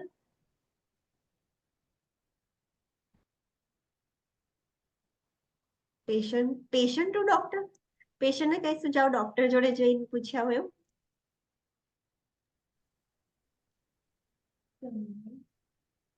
Okay, so the answer is no. કોઈ પણ સિચ્યુએશન હોય આપણે એ આપણી રિસ્પોન્સિબિલિટી નથી, ક્લાયન્ટને નથી ખબર પડી તો we can say the client કે hold on, I am calling the PHCP again. તમે એમને પૂછી લો, એ તમને ફરીથી એક્સપ્લેન કરી દેશે. તમારે પીએચસીપી ને જઈને ઇન્ફોર્મ કરવાનું કે ક્લાયન્ટને આ ડાઉટ છે, આ નથી ખબર પડી, please explain the client again. ના, still it is not our duty. જો તમે કરશો તો એ તમારા સ્કોપ ઓફ પ્રેક્ટિસની બહારની વસ્તુ છે. You will be held liable. જો એ આપણે નથી કરવાનું. તમને આવા ક્વેશ્ચન્સ પૂછશે એક્ઝામમાં ટુ કન્ફ્યુઝ યુ, પણ તમને ખબર હોવી જોઈએ કે ભલે એ માઇનર ડાઉટ છે, તમને એના રિલેટેડ બધું જ આવડે છે, પણ still you can not do this. So make sure તમને એક્ઝામમાં આવા ક્વેશ્ચન્સ આવશે, સિચ્યુએશન બેઝ હોય એટલે આવી સિચ્યુએશન મૂકે કે આવી સિચ્યુએશનમાં તમે શું કરશો, તો તમને ખબર હોવી જોઈએ કે મારું કામ નથી, હું પીએચસીપી ને જઈને બોલાઈ આવીશ કે તમે આઈને સમજાવો. પેશન્ટને પીએચસીપી જોડે નહીં મોકલવાનું, પીએચસીપી ને પેશન્ટ જોડે બોલાવવાના છે.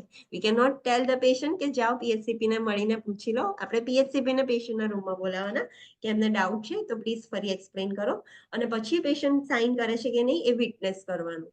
Okay, so this is for the new student, આ વસ્તુ યાદ રાખવાની. Okay, next is research consent. Research consent means the research consent obtains permission from the client regarding the participation in research study. The consent informs the client about the possible risk, consequences and benefits of the research. કોઈ client એવું છે, like અત્યાર સુધીની કોઈક rare condition કે rare surgery કે કશું એવું થયું છે, તો એના ઉપર રિસર્ચ થાય. એ લોકો જે ડોક્ટર્સનું ગ્રુપ હોય ને કે અમારા લાઈફ ટાઈમમાં આવો પહેલો કેસ અમે જોયો, so we want to share this information to the public. તો એ લોકો રિસર્ચ સ્ટડી કરે એના ઉપર કે આવું પેશન્ટ હતું, એના ઉપર આવું થયું. સો એના માટે બી પેશન્ટની કન્સર્ન જરૂરી છે કે પેશન્ટ ઈચ્છે છે એની ઇન્ફોર્મેશન લીક થાય. હા, એમાં એની પ્રાઇવસી બ્રેક નહીં થાય, એનું નામ નહીં શેર કરે, એના ફોટોગ્રાફ્સ નહીં શેર કરે, પેશન્ટનો ફેસ ના દેખાય, સર્જરીનું નામ, કઈ સર્જરી થઈ હતી, એની બીજી હિસ્ટ્રી કે પેશન્ટ કેમ વિથ ધીસ, આટલા ટાઈમથી આવું થતું હતું એવું હોય. પેશન્ટનું નામ ક્યાં મેન્શન ના હોય, એનું ફેસ મેન્શન ના હોય, પણ એ ઇન્ફોર્મેશન બી શેર કરવા માટે એને પરમિશન આપવી પડે. એ પરમિશન આપે તો જ એ કન્સન્ટ થાય. મેં પરમિશન આપી હતી મારી જ્યારે સર્જરી થઈ હતી, તો એના ઉપર એક રિસર્ચ થઈ હતી, તો મને સર્જને પૂછ્યું હતું કે I want to share this to another people એમ, so do you want me to give the permission, I will not reveal your name and reveal your face એમ. સો એવી એક પરમિશન માંગે, કન્સન્ટ આપવી પડે આપણે. વિધાઉટ અવર consent એ લોકો share ના કરી શકે આપણી information. So that is all about research consent. Special consent એટલે શું? તો special consents are required for the use of restraints, photographing of the client, disposal of the body parts during the surgery, donating organs after death and performing an autopsy. આ બધી special કન્સન્ટ્સ છે. આના સિવાયની like રિસ્ટ્રેન કરવાનું હોય તો એના માટે કન્સન્ટ જોઈએ. ફેમિલી મેમ્બર્સની કેવી રીતે કે અમે તમારા ક્લાયન્ટને રિસ્ટ્રેન કરવાના છીએ તો એ કન્સન્ટ આપે. ફોટોગ્રાફ્સ કરવા હોય, ફોટોગ્રાફિંગ એટલે ક્લાયન્ટ કંઈક એવું આવ્યું છે, એમએલસી વાળો કેસ છે, મેડિકલ જે લીગલ વાળું જે હોય એમાં, સો એને બર્ન્સ થયા હોય કે કોઈ એક્સિડન્ટ થયો છે, તો તમારે એ વસ્તુ ફોટો પાડવા પડે પ્રૂફ માટે. એમએલસી થયો હોય એટલે કેસ કરશે તો તમારી જોડે પ્રૂફ હોવું જોઈએ. સો એવા ફોટોગ્રાફ કરતા પહેલા બી એની કન્સન્ટ હોવી જોઈએ. કોઈ સર્જરી વખતે કશું ઓર્ગન કે બોડી પાર્ટ ડિસ્પોઝ કરવાનું છે આપણે, તો એની પણ કન્સન્ટ હોવી જોઈએ. સર્જરી વખતે એ ઓર્ગન રિમૂવ કરીને બાયોપ્સી માટે મોકલવાનું હોય તો એની પણ કન્સન્ટ હોય. કદાચ ડોનેટ કરવાનું હોય ઓર્ગન્સ તો એની પણ કન્સન્ટ હોય, અને ઓટોપ્સી કરવાની હોય આફ્ટર ડેથ તો એની પણ કન્સન્ટ હોય. તો આ બધી સ્પેશિયલ કન્સન્ટ છે. કે પરમિશન વગર ના થાય, પણ એમાં જરૂરી નહીં કે ક્લાયન્ટ ઓટોપ્સીમાં ક્લાયન્ટ કન્સન્ટ ના આપે, એના રિલેટિવ્સ આપશે. તો ડિપેન્ડિંગ ઓન ધ સિચ્યુએશન, પણ કન્સન્ટ જોઈએ, રિલેટિવની કાં તો પેશન્ટની. So this are the types of consent. Informed consent indicates the client's participation in decision regarding health care. Informed consent એ શું ઇન્ડિકેટ કરે છે કે ક્લાયન્ટનું પાર્ટિસિપેશન છે, જે બી તમારે કેર પ્રોવાઈડ કરવાની છે. Back to the topic, point number 3. Okay, so inform consent શું ઇન્ડિકેટ કરે છે કે ક્લાયન્ટનું પાર્ટિસિપેશન છે, એને ખબર છે કે એની જોડે શું થવાનું છે શું નહીં, એનું પાર્ટિસિપેશન છે જે બી કેર પ્રોવાઈડ કરો છો એમાં. It is the clients approval or that of the client's legal representative to have the client's body touched by a specific individual. એક અપ્રુવલ છે ક્લાયન્ટ દ્વારા કાં તો ક્લાયન્ટના કોઈ લીગલ રિપ્રેઝેન્ટેટિવ, એના વાઇફ, મધર, ફાધર, કોઈના દ્વારા એક એવું અપ્રુવલ છે કે તમે ક્લાયન્ટની બોડી ટચ કરી શકો છો, કોઈ બી સ્પેસિફિક ઇન્ડિવિજ્યુઅલ ક્લાયન્ટને ટચ કરી શકે છે, એવું એ અપ્રુવલ આપે છે, પરમિશન આપે છે. Okay, the client must be informed in an understandable terms of the risk and benefits of the surgery or treatment.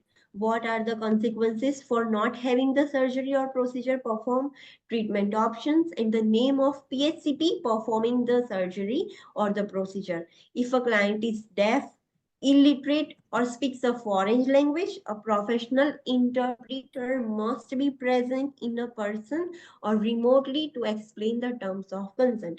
પોઈન્ટમાં એવું કહેવા માંગે છે કે ક્લાયન્ટને ઇન્ફોર્મ કરેલું હોવું જોઈએ, એ સમજી શકે એવા ટર્મ્સમાં. મેડિકલ ટર્મ્સમાં આપણે ના કહી શકીએ ક્લાયન્ટને કે after surgery you will experience dyspnea, એવું આપણે ક્લાયન્ટને સમજાવી શકીએ ના.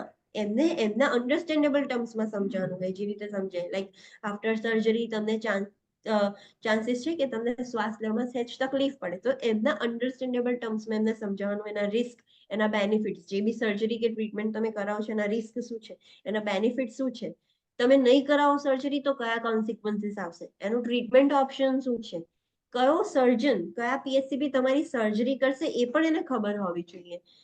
એ બધું જ એને પ્રોપર અન્ડરસ્ટેન્ડેબલ લેંગ્વેજમાં એક્સપ્લેન કરવાનું, નોટ ઇન મેડિકલ ટર્મ્સ. અગર જો ક્લાયન્ટ ડેફ છે, સાંભળી નથી શકતો, કાં તો ક્લાયન્ટ ઇલિટરેટ છે, કાં તો ક્લાયન્ટ ફોરેન લેંગ્વેજ સ્પીકિંગ છે. લાઈક તમે જ્યારે ઇંગ્લિશ કન્ટ્રીઝમાં વર્ક કરશો તો ઇટ ઇઝ નોટ લાઈક કે બધા જ ઇંગ્લિશ સ્પીકિંગ પર્સન હશે. સ્પેનિશ, ફ્રેન્ચ, કાં તો ઇંગ્લિશ નહીં આવડતું હોય એવા પણ પર્સન આવશે, બીજી કોઈ લેંગ્વેજ સ્પીક કરતા હશે, લાઈક ડચ કે કોઈ પણ લેંગ્વેજ બોલતા હોય. સો એવી ફોરેન લેંગ્વેજ સ્પીકિંગ ક્લાયન્ટ્સ હોય, સો એના માટે પ્રોફેશનલ ઇન્ટરપ્રિટર જોઈએ. ઇન્ટરપ્રિટર એટલે કે ટ્રાન્સલેટર જોઈએ, તમે જે બોલો છો એને ટ્રાન્સલેટ કરીને એ પેશન્ટને સમજાવશે. સો એ ત્યાં ફેસ ટુ ફેસ પણ સમજાઈ શકે, કાં તો વિડીયો કોલ થ્રુ કે ગમે તે રીતે પણ એ ઇન્ટરપ્રિટર કરી શકે. For example, let me give you one situation. This is also for the new students. Old students answer નહીં આપું.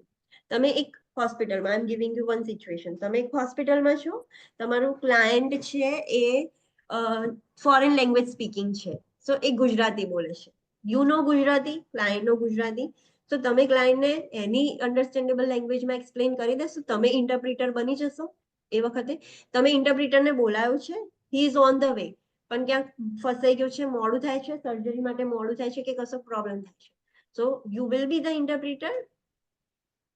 કાં તો કોઈ હોસ્પિટલમાં કોઈ પર્સન ક્લાયન્ટનું રિલેટિવ છે, ચલો ક્લાયન્ટનું એક રિલેટિવ એવું છે, સન ઓર ડોટર, કે જે પર્સનને બંને લેંગ્વેજ આવડે છે, ઇંગ્લિશ પણ આવડે છે અને ગુજરાતી પણ આવડે છે. તમે ઇંગ્લિશમાં સમજાવો છો, એ ટ્રાન્સલેટ કરીને ક્લાયન્ટને ગુજરાતીમાં સમજાવે છે. સો એવું કરી શકાશે? Yes or no? Your answer is? Yeah. Okay. What about Raj and Yashraj? Okay, Raj is saying yes. What about Yashraj? Yes, ma'am. Okay, so we can do this. Okay, what about old students? Old students have answer આપો. No. No. No, We ma'am. cannot do that. Professional interpreter જ એ કરશે. Late થાય, ગમે તે થાય, ક્લાયન્ટના રિલેટિવ્સને આવડતું હોય કે હોસ્પિટલમાં કોઈને પણ આવડતું હોય, યસ, એ વસ્તુ ખાલી પ્રોફેશનલ ઇન્ટરપ્રિટર જ કરી શકે. ક્લાયન્ટના રિલેટિવને આવડતું હોય કે આખા હોસ્પિટલમાં કોઈ એક એવું પર્સન છે કે જેને આવડે છે તો પણ એ ના કરી શકે. હોસ્પિટલે એક પ્રોફેશનલ ઇન્ટરપ્રિટર ડિસાઇડ કરેલું હોય, એને જ બોલાવવાનું અને એ જ એક્સપ્લેન કરશે. ક્લાયન્ટનું રિલેટિવ કે કોઈ બી હોસ્પિટલનો સ્ટાફ કે નર્સ પોતે કે એ કોઈ જ ના કરી શકે. there will be always a professional interpreter. બીજું કોઈ જ ના કરી શકે. ભલે એમને આવડે છે, ભલે એમને ખબર પડે છે, એ ખાલી એ ઇન્ટરપ્રિટર જ કરી શકે. કોઈ બી સિચ્યુએશન હોય, તમને આમ ગમે તે રીતનું ટ્વિસ્ટ કરીને પૂછે કે આટલું બધું એવું છે તો લાઈવ કરી દઈએ, પણ ના એટલે ના, સ્ટીક ટુ યોર આન્સર્સ, એ ના કરી શકે. ખાલી પ્રોફેશનલ ઇન્ટરપ્રિટર જ કરશે. A client's question about the surgery or procedure must be answered before the client signs the consent. Client consent sign કરે એના પહેલા એના જેટલા બી ક્વેશ્ચન્સ છે રિલેટેડ ટુ સર્જરી અને પ્રોસિજર એ પહેલા જ આન્સર કરી દેવાના. એના જેટલા બી ડાઉટ્સ છે એ સાઇન કરતા પહેલા જ એને સમજાવી દેવાના. A consent must be signed freely by the client without threat or pressure and must be witnessed. The witness must be an adult. જે કન્સન્ટ છે એ ફ્રીલી એકદમ ક્લાયન્ટને સાઇન કરવાની, લાઈક કોઈના દબાવમાં પ્રેશરમાં આવીને કે ધમકાઈને ડરાઈ ધમકાઈને નહીં, એકદમ ફ્રીલી. ક્લાયન્ટની ઈચ્છા છે એને કરાવી છે તો કરવાનું. ક્લાયન્ટ અગર એવું ઈચ્છે છે કે ના મારે આ સર્જરી નથી કરાવી, ફેમિલી મેમ્બર્સ એને પ્રેશર કરાવે છે કે ના આ સર્જરી કરાવી લે, તો એવું નહીં. ક્લાયન્ટ એકદમ ફ્રીલી એ સાઇન કરેલું હોવું જોઈએ અને એને એક વિટનેસ બી હોવું જોઈએ. વિટનેસ જે બી હોય એ એડલ્ટ હોવું જોઈએ. If unable to sign a consent in person, this can be signed with a next of kin over the phone with a second nurse present as a witness. અગર કોઈ person છે જે consent sign નથી કરી શકતો in person, ત્યાં present નથી, person to person face to face જે હોવું જોઈએ, ઇન પર્સન એ સાઇન નથી કરી શકતું, તો શું કરવાનું? તો it can be signed with the next of the kin. Next of the kin એટલે એની વાઇફ છે, એનો બ્રધર છે, મધર ફાધર છે, કોઈ એવું છે એની જોડે સાઇન કરાવી શકાય, પણ ઓન ધ ફોન. ફોન પર પેલું પર્સન હશે એ પરમિશન આપે છે, જે પર્સન છે જેની જોડે થવાનું છે પરમિશન આપે છે ઓવર ધ ફોન, તો આ પર્સન સાઇન કરી શકે. અને એને વિટનેસ કોણ કરવું જોઈએ? અ second nurse.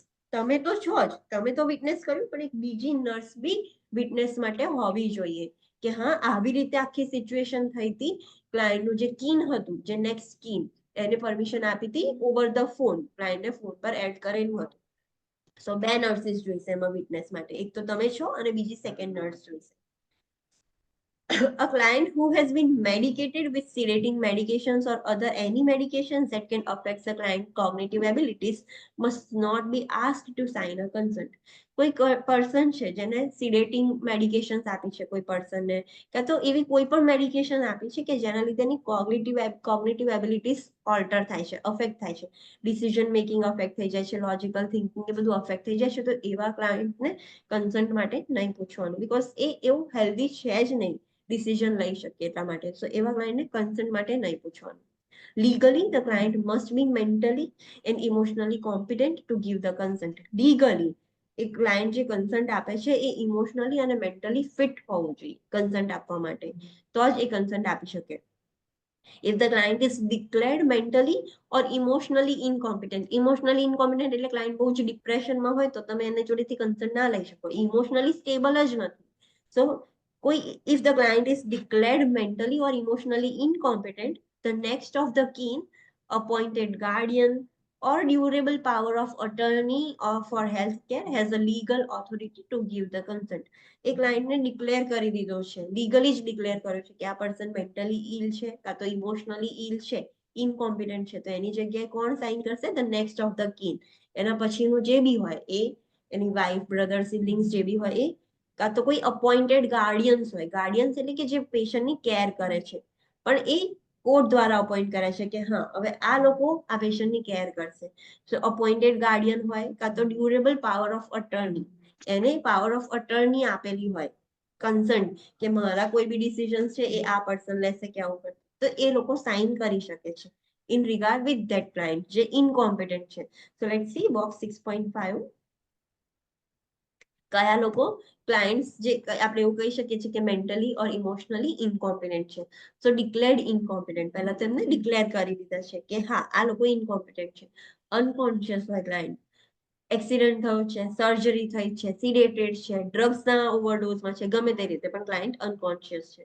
Under the influence of chemical agent such as alcohol or drugs, alcohol પીધું હોય, અનકોન્શિયસ ના હોય પણ એ ભાનમાં જ નથી પ્રોપર, આલ્કોહોલ ડ્રગ્સ લીધું હોય, એવા ક્લાયન્ટ્સ બી કન્સન્ટ સાઇન ના કરી શકે. chronic dementia or other mental deficiency that impairs the thought process and the ability to make decisions. એવી કોઈ બીમારી હોય લાઈક ડિમેન્શિયા કાં તો બીજી કોઈ બીમારી અલ્ઝાઇમર્સ કે બીજી કોઈ બી બીમારી છે કે જેમાં ક્લાયન્ટની થોટ પ્રોસેસ ઓલ્ટર થઈ ગઈ છે અને ડિસિઝન નથી લઈ શકતું. તો એવી બધા જ ક્લાયન્ટ છે એ ઇનકોમ્પિટન્ટ ક્લાયન્ટ્સ કહેવાય. એ સાઇન નહીં કરે એની જગ્યાએ બીજું કોઈ સાઇન કરશે consent. A competent client 18 years of age or older must sign the consent. Competent client કયા હોય? 18 years થી મોટા હોય એ જ સાઇન કરી શકે. 18 years થી નાના માઇનર્સ કહેવાય. એ કન્સન્ટ સાઇન ના કરી શકે. In most states, when the nurse is involved in the informed consent processes, the nurse is witnessing only the signature of the client on the informed consent form. Most states માં nurse involved હોય. Nursing consent જે process છે informing consent એમાં involve હોય પણ એનું કામ શું છે? ખાલી ને ખાલી વિટનેસ કરવાનું છે. Not with the explanation, nothing. The nurse is witnessing only the signature of the client on the informed consent form. જે informed consent form છે એના ઉપર ખાલી સિગ્નેચર વિટનેસ કરવાનું જ કામ આપણું છે. આપણે એટલા માટે જ અંદર ઇન્વોલ્વ છીએ આખી પ્રોસેસમાં, બાકી આપણો કોઈ બીજો રોલ નથી. An informed consent can be waived for urgent medical or surgical intervention as long as institutional policy so indicates. Waived मतलब skip. તો અમુક વખતે કશી કેવી મેડિકલ અર્જન્ટ મેડિકલ કાં તો સર્જિકલ ઇન્ટરવેન્શન કરવાની હોય તો તમે સ્કીપ કરી શકો છો, બટ એ ઇન્સ્ટિટ્યુશનલ પોલિસી પર ડિપેન્ડ કરે છે કે કઈ કન્ડિશનમાં તમે સ્કીપ કરી શકો છો. તમારી જોડે ઇમરજન્સીમાં કોઈ પેશન્ટ આવ્યું, તમારે તાત્કાલિક સર્જરી કરવી પડે, પેશન્ટ એક્સિડન્ટમાં છે, તો એ પ્રોપર કોન્શિયસ નથી, કશું છે નહીં, તો તમે વેટ નહીં કરો કન્સન્ટ માટે, તમારે એની લાઈફ બચાવવા માટે એ વસ્તુ કરવી પડશે. તો તમે ઇન્ફોર્મ કન્સન્ટ સ્કીપ કરી દીધું, પછી તમે રિલેટિવ્સને કે પેશન્ટને ઇન્ફોર્મ કર્યું, સિગ્નેચર કરાવી લીધી, પણ એ વખતે સ્કીપ કરી દીધું. કેન્સલ નથી કરી ઇન્ફોર્મ કન્સન્ટ, ખાલી સ્કીપ કરી છે ફોર ટેમ્પરરી પ્રોસેસ. તો અમુક વખતે એ સ્કીપ કરી શકીએ છીએ. A client has right to refuse the information and skip the informed consent and undergo the treatment. Client જોડે રાઈટ છે, ક્લાયન્ટ એવું કહી શકે છે કે મારે ઇન્ફોર્મેશન નહીં જોઈતી. તમે ઇન્ફોર્મેશન આપો છો કોઈ સર્જરી રિલેટેડ, તો ક્લાયન્ટ રિફ્યુઝ કરે છે કે I don't want information. A skip કરે છે ઇન્ફોર્મ કન્સન્ટ અને કહે છે ડાયરેક્ટ ટ્રીટમેન્ટ ચાલુ કરી દો, ડાયરેક્ટ ટ્રીટમેન્ટ અંડરગો કરી દો. તો તમે એ ક્લાયન્ટની જોડે રાઈટ છે, but this decision must be documented in medical record.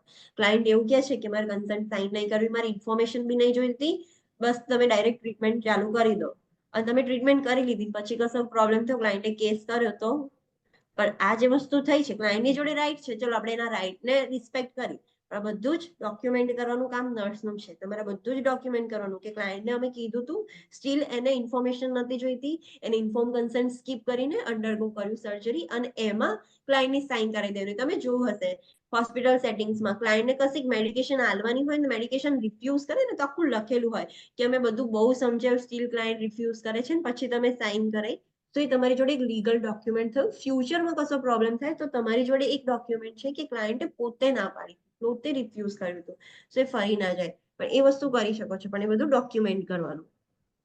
A client may withdraw consent at any time. See the clinical judgment, take action box.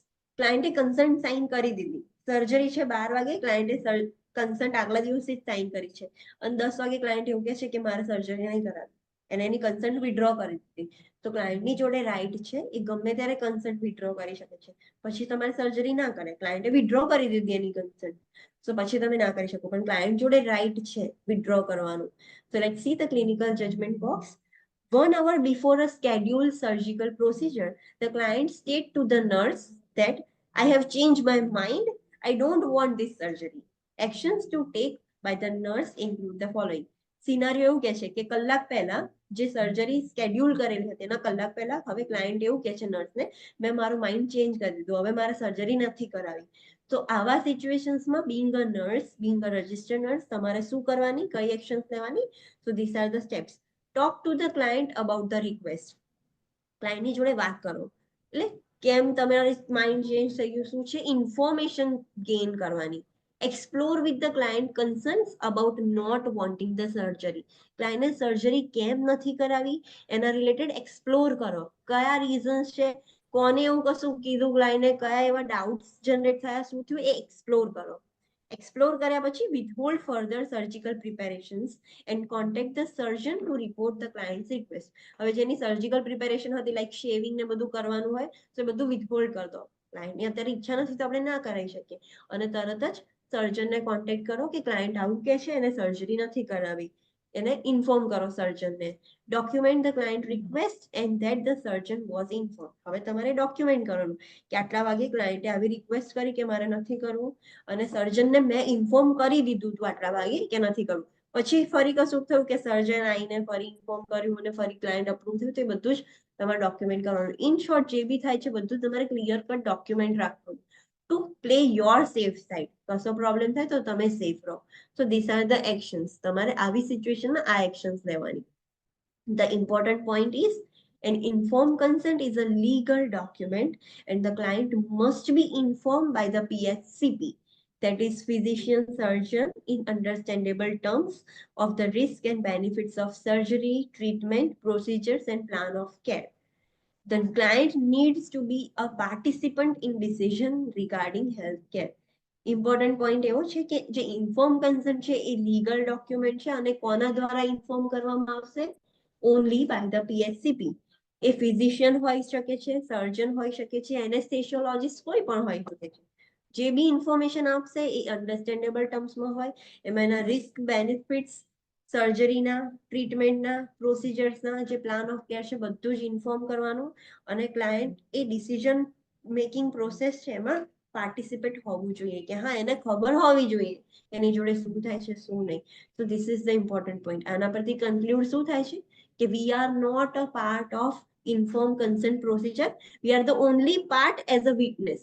તમે પાર્ટ છો પણ ખાલી વિટનેસ માટે, not for the information. Information માટે આપણે કોઈ જ part નથી એમાં. Okay okay so next is minors. Minors એટલે ઓનલાઈન સ્ટુડન્ટ્સ સુઈ તો નથી જતા ને? બોરિંગ લાગતું હોય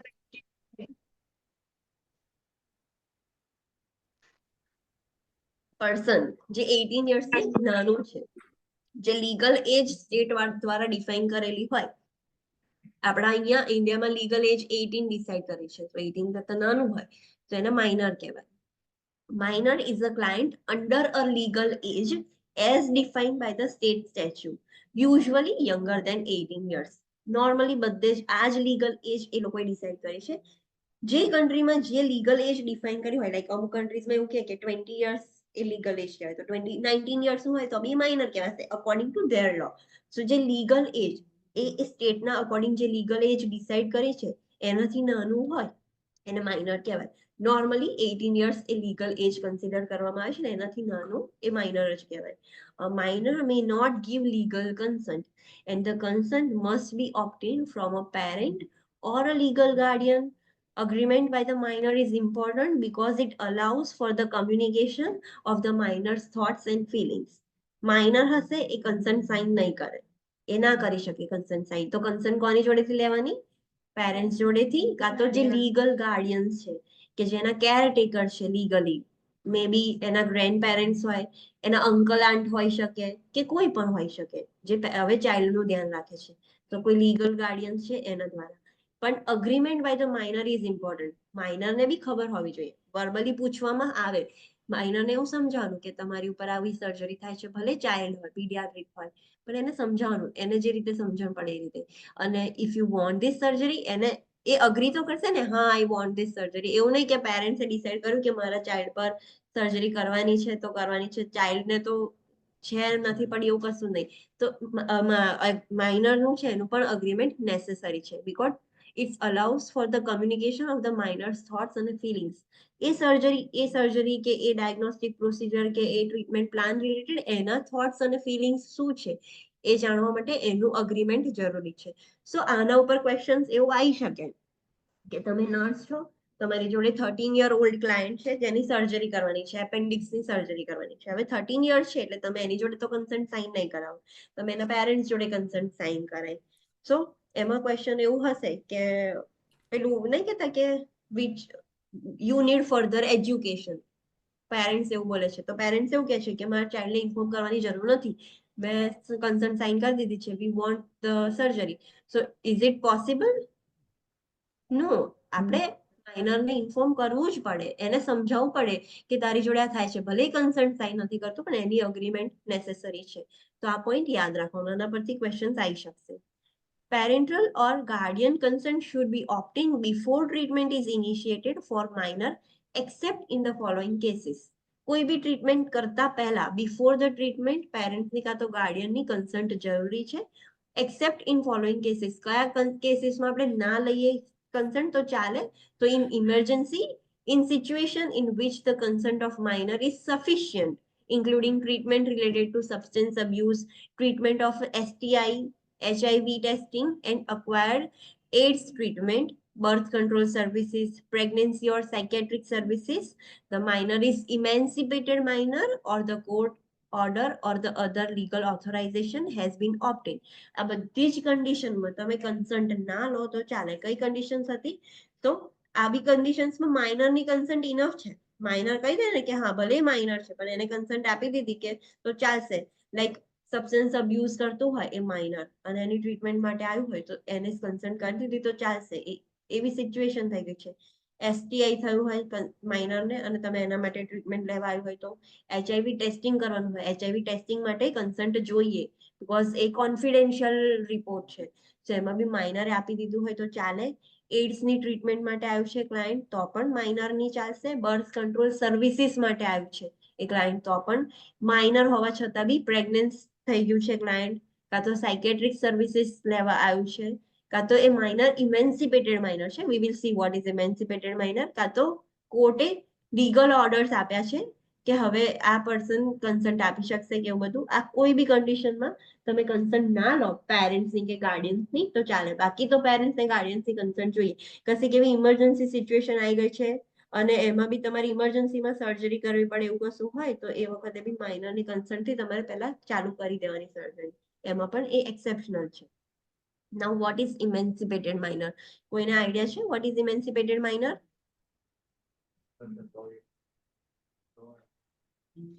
online students, what is emancipated minor? કોઈને ખ્યાલ હોય?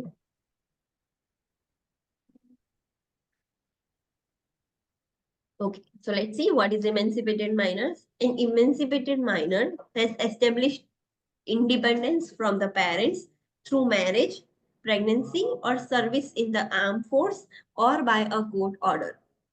એવું માઇનર જે 18 યર્સથી નાનું છે પણ હવે એ ઇન્ડિપેન્ડન્ટ થઈ ગયું છે, પેરેન્ટ્સથી અલગ રહે છે.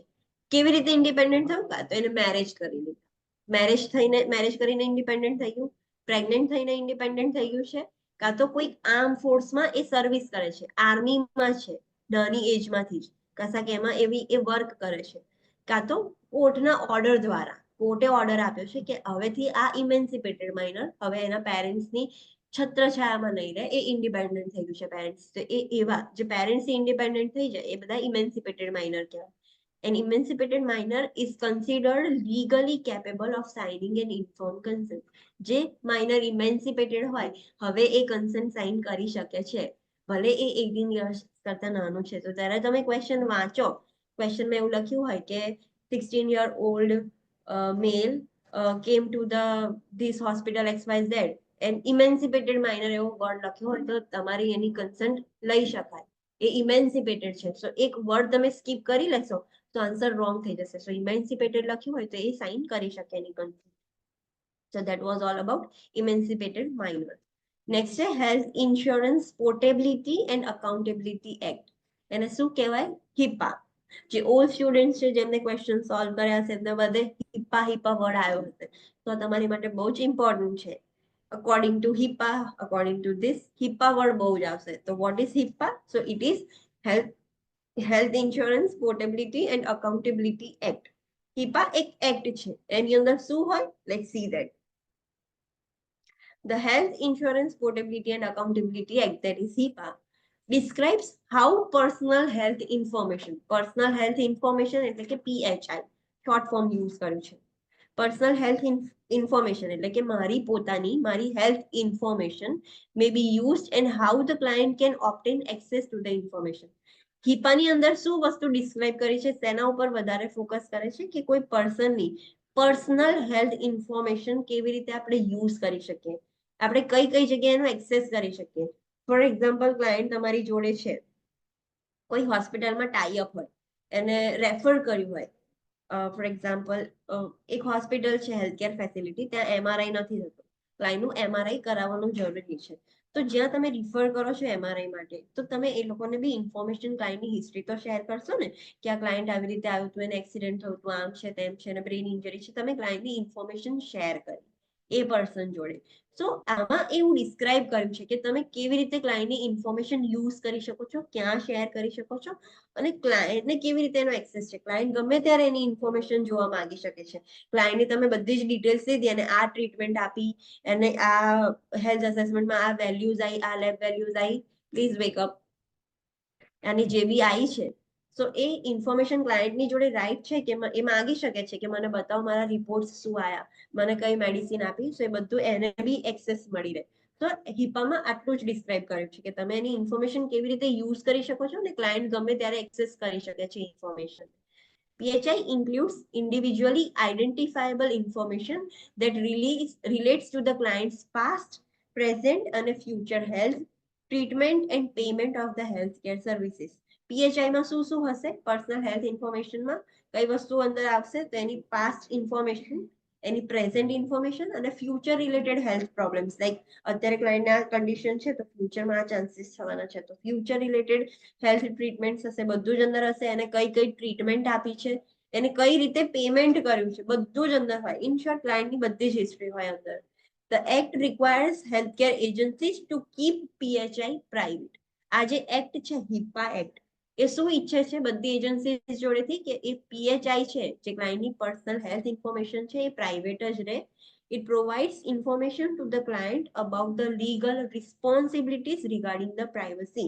એ ક્લાયન્ટને પણ HIPAA એક્ટ ક્લાયન્ટને પણ ઇન્ફોર્મેશન આપે છે કે તમે લીગલ રિસ્પોન્સિબિલિટી શું છે. જો તમારી પ્રાઇવસી બ્રેક થાય, so you have this legal responsibility, તમે આવું કરી શકો છો, એવું ક્લાયન્ટને બી ઇન્ફોર્મેશન આપે છે. And explains the clients rights with respect to PHI. ક્લાયન્ટના રાઇટ શું છે, એમના PHI બ્રેક થાય કે એમના PHI રિલેટેડ એમના શું રાઇટ્સ છે, એ બધું જ HIPAA લખેલું છે. HIPAA એવું સમજાવે છે ક્લાયન્ટ્સને, નર્સિસને, બધાને. The client has various rights as a consumer of a healthcare under HIPAA, and any client request may need to be placed in writing. A fee may be attached to certain clients' request. ક્લાયન્ટના બધા બહુ જ various rights લખેલા છે HIPAA ની અંદર. જે consumer of health care under the HIPAA આખું લખેલું જ છે, બધા જ રાઇટ્સ. એ ક્લાયન્ટ જાતે જઈને વાંચી શકે છે. અને ક્લાયન્ટને કશું રિક્વેસ્ટ કરવી છે, એની જોડે કશું થયું, એને કશું જાણવું છે, કશું કરવું છે, તો એને રાઇટિંગમાં HIPAA લેટર લખવું પડે, રાઇટિંગમાં આલવું પડે કે મારી આ રિક્વેસ્ટ છે, પ્લીઝ ફોલો, આ રિક્વેસ્ટ ફૂલફિલ કરો, કે જે એને રિટર્નમાં લખવું પડે. વર્બલી ફોન કરીને ડાયરેક્ટ ના કહી શકે, રિટર્ન ઓર્ડર્સમાં આલવું પડે. અને અમુક એવી સર્ટેન અલગ સ્પેસિફિક રિક્વેસ્ટ હોય, કશું સ્પેસિફિક એને જાણવું હોય, તો એની ફીસ બી હોય. ફ્રીમાં એ રિક્વેસ્ટ ફૂલફિલ ના થાય. સો HIPAAમાં કશું એને રિક્વેસ્ટ કરવી હોય, તો એને રિટર્નમાં જ કરવી પડે. અને કશું એવી કશી રિક્વેસ્ટ હોય, તો એની ફી બી હોય, તો એ ફી બી એને પે કરવી પડે. The client may file a complaint if the client believes that the privacy right has been violated. અને ક્લાયન્ટને એવું લાગે કે એની જે પ્રાઇવસી રાઇટ છે, એનું જે PHI છે, એ બ્રેક થયું છે, કાં તો ક્યાંક લીક થયું છે, તો ક્લાયન્ટ કમ્પ્લેન પણ કરી શકે છે, એક કેસ પણ કરી શકે છે. The client's right include to the client's rights include the right to do the things. ક્લાયન્ટના રાઇટ શું શું હોય છે? HIPAAના અકોર્ડિંગ ક્લાયન્ટ શું કરી શકે છે, ક્લાયન્ટના શું રાઇટ છે? તો let's see. So it inspect a copy of PHI. Client એવું કહી શકે કે મને PHI ની કોપી બતાવો, મારે જોવી છે, એવું માંગી શકે છે ક્લાયન્ટ. અને PHI માં શું હશે? Yes, personal health information related to what? past, future, and treatment. Yes, past, present history, future related હશે. એને કઈ ટ્રીટમેન્ટ લીધી છે, એને કેવી રીતે પે કર્યું છે, બધી જ ઇન્ફોર્મેશન હશે. તો ક્લાયન્ટ એ કોપી માંગી શકે છે. Ask the client ask the healthcare agency to amend the PHI that is contained in a record if the PHI is inaccurate. જો PHI તમે પર્સનલ જે હિસ્ટ્રી છે, પાસ્ટ હિસ્ટ્રીમાં કશીક મિસ્ટેક કરી છે, રોંગ લખાઈ ગયું છે, કાં તો પ્રેઝન્ટ હિસ્ટ્રીમાં કશું રોંગ લખાઈ ગયું છે, તો ક્લાયન્ટની જોડે એવું રાઈટ છે કે એ હેલ્થકેર એજન્સીને કહી શકે છે કે આ વસ્તુ તમે રોંગ લખી છે, પ્લીઝ કરેક્ટ ધીસ. જો ઇનએક્યુરેટ હોય તો ક્લાયન્ટની જોડે રાઈટ છે કે સુધારાઈ શકે છે, અને વાંચ્યું એને ખબર પડી કે આ રોંગ છે તો એ કહી શકે. Request a list of disclosures made regarding the PHI as specified by the HIPAA. Client એવું કહી શકે છે કે મને લિસ્ટ આપો કે મારું જે પીએચઆઈ છે તમે ક્યાં ક્યાં ડિસ્ક્લોઝ કર્યું છે, કઈ જગ્યાએ તમે ડિસ્ક્લોઝ કર્યું છે, મારે લિસ્ટ જોઈએ છે, તો એ પણ કરી શકે છે HIPAA according. Request to restrict how the healthcare agency uses or discloses PHI regarding the treatment, payment or healthcare services unless information is needed to provide emergency treatment. Client એવું ડિસાઇડ કરી શકે છે, ક્લાયન્ટ એવું healthcare એજન્સીને કહી શકે છે કે મારી પીએચઆઈ આ જગ્યાએ તમારે નહીં કરવાની, રિસ્ટ્રિક્ટ કરાઈ શકે છે, કાં તો કઈ રીતે તમે ડિસ્ક્લોઝ કરશો, ક્યાં ડિસ્ક્લોઝ કરશો, એ બધું ક્લાયન્ટ ડિસાઇડ કરી શકે છે. ક્લાયન્ટ હેલ્થકેર એજન્સીમાં કહેશે આ જગ્યાએ મારી ઇન્ફોર્મેશન નહીં આવવાની, આ જગ્યાએ આવી રીતે જ આવવાની, એવું બધું જ એ ડિસાઇડ કરી શકે છે. અનલેસ કશીક એવી ઇમરજન્સી ટ્રીટમેન્ટ કરવી પડે તો પછી તમે ક્લાયન્ટે ભલે ના પાડી હોય, રેસ્ટ્રિક્ટ કર્યું હોય કે આ જગ્યાએ તો મારી ઇન્ફોર્મેશન નહીં આવવાની, પણ એવી ઇમરજન્સી અરાઇઝ થઈ ગઈ તો તમારે કરવું પડે. તો ઇમરજન્સી સિચ્યુએશનમાં તમે કરી શકો છો. બાકી ક્લાયન્ટની જોડે એવો રાઈટ છે કે એની ઇન્ફોર્મેશન કેવી રીતે યુઝ કરવાની, ક્યાં ડિસ્ક્લોઝ કરવાની, કોને કરવાની, બધું જ એ ડિસાઇડ કરી શકે છે. The request that the healthcare agency communicate with the client in a certain way or at a certain location. The request must specify how or where the client wishes to be contacted. HIPAA according ક્લાયન્ટની જોડે એવો right છે કે એ healthcare એજન્સીમાં એવું કહી શકે છે કે તમારે મને કઈ જગ્યાએ મારો કોન્ટેક્ટ કરવાનો, આપણે કઈ જગ્યાએ વાત કરીશું મારા પર્સનલ ઇન્ફોર્મેશન માટે. ક્લાયન્ટ એવું કહે કે મારા ઇન્ફોર્મેશન રિલેટેડ મારા રૂમમાં જ વાત કરવાની, નર્સિંગ સેશન પર નહીં, અહીં નહીં, તો એની વિશ છે, વી હેવ ટુ ફોલો ધેટ. તો ક્લાયન્ટની જોડે એવું રાઈટ છે કે ક્યાં, હાઉ ઓર વેર ક્લાયન્ટ વિશ કરે છે કે એને કોન્ટેક્ટ કરવાનું. Request a paper copy of a HIPAA notice. એ HIPAA નોટિસના રિલેટેડ પેપર કોપી પણ માંગી શકે છે, રિક્વેસ્ટ કરી શકે છે કે I want the HIPAA notice copy, મારે કોપી જોઈએ છે, સો એ પણ એ માંગી શકે છે. So this are the rights of a client in HIPAA. Next છે healthcare agency use and disclosure of PHI. ક્યાં ત્યાં આપણે PHI યુઝ કરી શકીએ, ડિસ્ક્લોઝર કરી શકીએ છીએ, એ બધું છે. તો healthcare agency obtains the PHI in the course of providing or administering health insurance benefits. Healthcare agencies છે એ PHI ક્યારે લઈ શકે કે જ્યારે ક્લાયન્ટના ઇન્સ્યોરન્સ હોય. હવે એને કશાક ઇન્સ્યોરન્સ મેડિક્લેમ હોય તો એના બેનિફિટ્સ ને બધું કરાવવું હોય તો એને PHI ની જરૂર પડશે, તો એ વખતે એ યુઝ કરી શકે છે. Use or disclosure of PHI may be done for the following. કઈ એમાં કન્ડિશન્સમાં તમે એની જે PHI છે પર્સનલ હેલ્થ ઇન્ફોર્મેશન એ યુઝ કરી શકો અને બીજા જોડે ડિસ્ક્લોઝ કરી શકો. સો ફર્સ્ટ છે હેલ્થકેર પેમેન્ટ પર્પસીસ. પેમેન્ટ પર્પસ માટે તમે યુઝ કરી શકો, લાઈક બિલિંગમાં હોય તો એ લોકોને ક્લાયન્ટની હિસ્ટ્રી, અત્યાર સુધી આ ટ્રીટમેન્ટ લીધી, આટલી ટ્રીટમેન્ટ ગઈ, તો એને બિલ બનાવવાની ખબર પડે ને, તો એની એ લોકો યુઝ કરી શકે છે. પેમેન્ટ પર્પસ માટે એની પર્સનલ હેલ્થ ઇન્ફોર્મેશન યુઝ થઈ શકે તો જ એ બિલ જનરેટ કરી શકે. હેલ્થકેર ઓપરેશન પર્પસીસ, હેલ્થકેર ઓપરેશન્સ કરવાના હોય કશા કેવું, તો એના માટે બી ઇન્ફોર્મેશન હોય તો એ વસ્તુ થાય, સો એમાં તમે યુઝ કરી શકો, ડિસ્ક્લોઝ કરી શકો. ટ્રીટમેન્ટ પર્પસીસમાં બી એની પર્સનલ હેલ્થ ઇન્ફોર્મેશન તમે ડિસ્ક્લોઝ કરી શકો છો. Providing information about healthcare services, જ્યારે હેલ્થકેર સર્વિસીસ રિલેટેડ ઇન્ફોર્મેશન આલવાની હોય આપણે ત્યારે પણ એની PHI યુઝ થઈ શકે છે. Data aggregation purposes to make healthcare benefit decisions, જ્યારે બધો ડેટા લેવાનો હોય, ક્લાયન્ટના હેલ્થના બેનિફિટ માટે કશું ડિસિઝન લેવાનું હોય, સો એવા પર્પસ માટે બી ક્લાયન્ટનો ડેટા તમે યુઝ કરી શકો છો. એડમિનિસ્ટ્રિંગ હેલ્થકેર બેનિફિટ્સ, ક્લાયન્ટને હેલ્થકેર બેનિફિટ્સ આપવાના હોય, તમને ખબર હોય કે ક્લાયન્ટ જોડે કેવો ઇન્સ્યોરન્સ છે, એનું પાસ્ટ પ્રેઝન્ટ હિસ્ટ્રી બધી ખબર હોય તો તમે એને બેનિફિટ્સ આપી શકો ને, સો એમાં તમે યુઝ કરી શકો છો. And there are additional uses or disclosure of PHI. બીજા કયા યુઝિસ છે, તો let's see in box 6.6. Okay, so this is last topic, પછી આપણે ખતમ કરી દઈએ. તો uses or disclosure of PHI. તો compliance with legal proceeding or for limited law enforcement purpose. કશાક legal proceedings કરવાના હોય, કશાક law enforcement related purposes હોય, તો ક્લાયન્ટની PHI ડિસ્ક્લોઝ થઈ શકે છે, યુઝ થઈ શકે છે. To a family member or significant other in a medical emergency. કશીક મેડિકલ ઇમરજન્સી અરાઇઝ થઈ ગઈ છે તો ક્લાયન્ટની ઇન્ફોર્મેશન તમે ફેમિલી મેમ્બર્સને આપી શકો છો, કાં તો કોઈ સિગ્નિફિકન્ટ અધર બીજું કોઈ છે એને પણ તમે એની ઇન્ફોર્મેશન આપી શકો છો. To a personal representative appointed by the client or designated by the law. ક્લાયન્ટે એનું રિપ્રેઝેન્ટેટિવ અપોઇન્ટ કર્યું છે કે મારી બધી ઇન્ફોર્મેશન આને આલવાની, કાં તો બાય લો કોર્ટ દ્વારા અપોઇન્ટ કરેલ હોય તો એ પર્સનની જોડે બી એની PHI ડિસ્કસ થઈ શકે. For research purposes but in limited circumstances. ક્લાયન્ટની personal health information research purpose માટે પણ યુઝ થઈ શકે, પણ લિમિટેડ. પર્સનલ ડેટા ના લીક કરાય, એમાં જેટલું જરૂર છે એટલું જ થાય. To a coroner, medical examiner or a funeral director about the deceased person.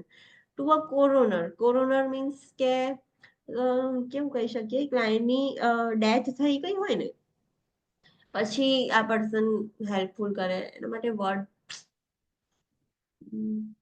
એના માટે નથી આવતો. પર્સનની ડેથ થઈ જાય ને પછી એવી વસ્તુ કરવાની હોય, લાઈક એના બિલોંગિંગ્સ કોને મળશે, કોણ બધું કરશે, તો એવા પર્સનને. મેડિકલ એક્ઝામિનર હોય એમને, જે ફ્યુનરલ ડિરેક્ટર હોય એના માટે છે, એ બધાને તમે એની ઇન્ફોર્મેશન આપી શકો છો ક્લાયન્ટની, જે ડિઝીઝ થઈ ગયા છે, જેની ડેથ થઈ ગઈ છે, પછી તમે આટલા લોકોને એની ઇન્ફોર્મેશન શેર કરી શકો છો. ટુ એન ઓર્ગન, હા હા યસ યસ હા. સો સડનલી સસ્પિશિયસ ડેથ થઈ ગઈ છે તો તમે એ ક્લાયન્ટને એની ઇન્ફોર્મેશન જે બી હોય તો એ પર્સનને સ્પેસિફિક આપી શકો છો કે આવું થયું છે, શું થયું છે, એના related. Then to an organ procurement organization in limited સર્કમસ્ટેન્સીસ.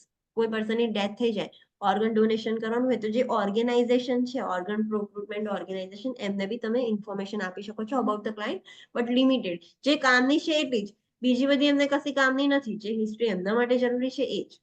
Two avoid a serious threat two the clients health or safety or the health or safety of others.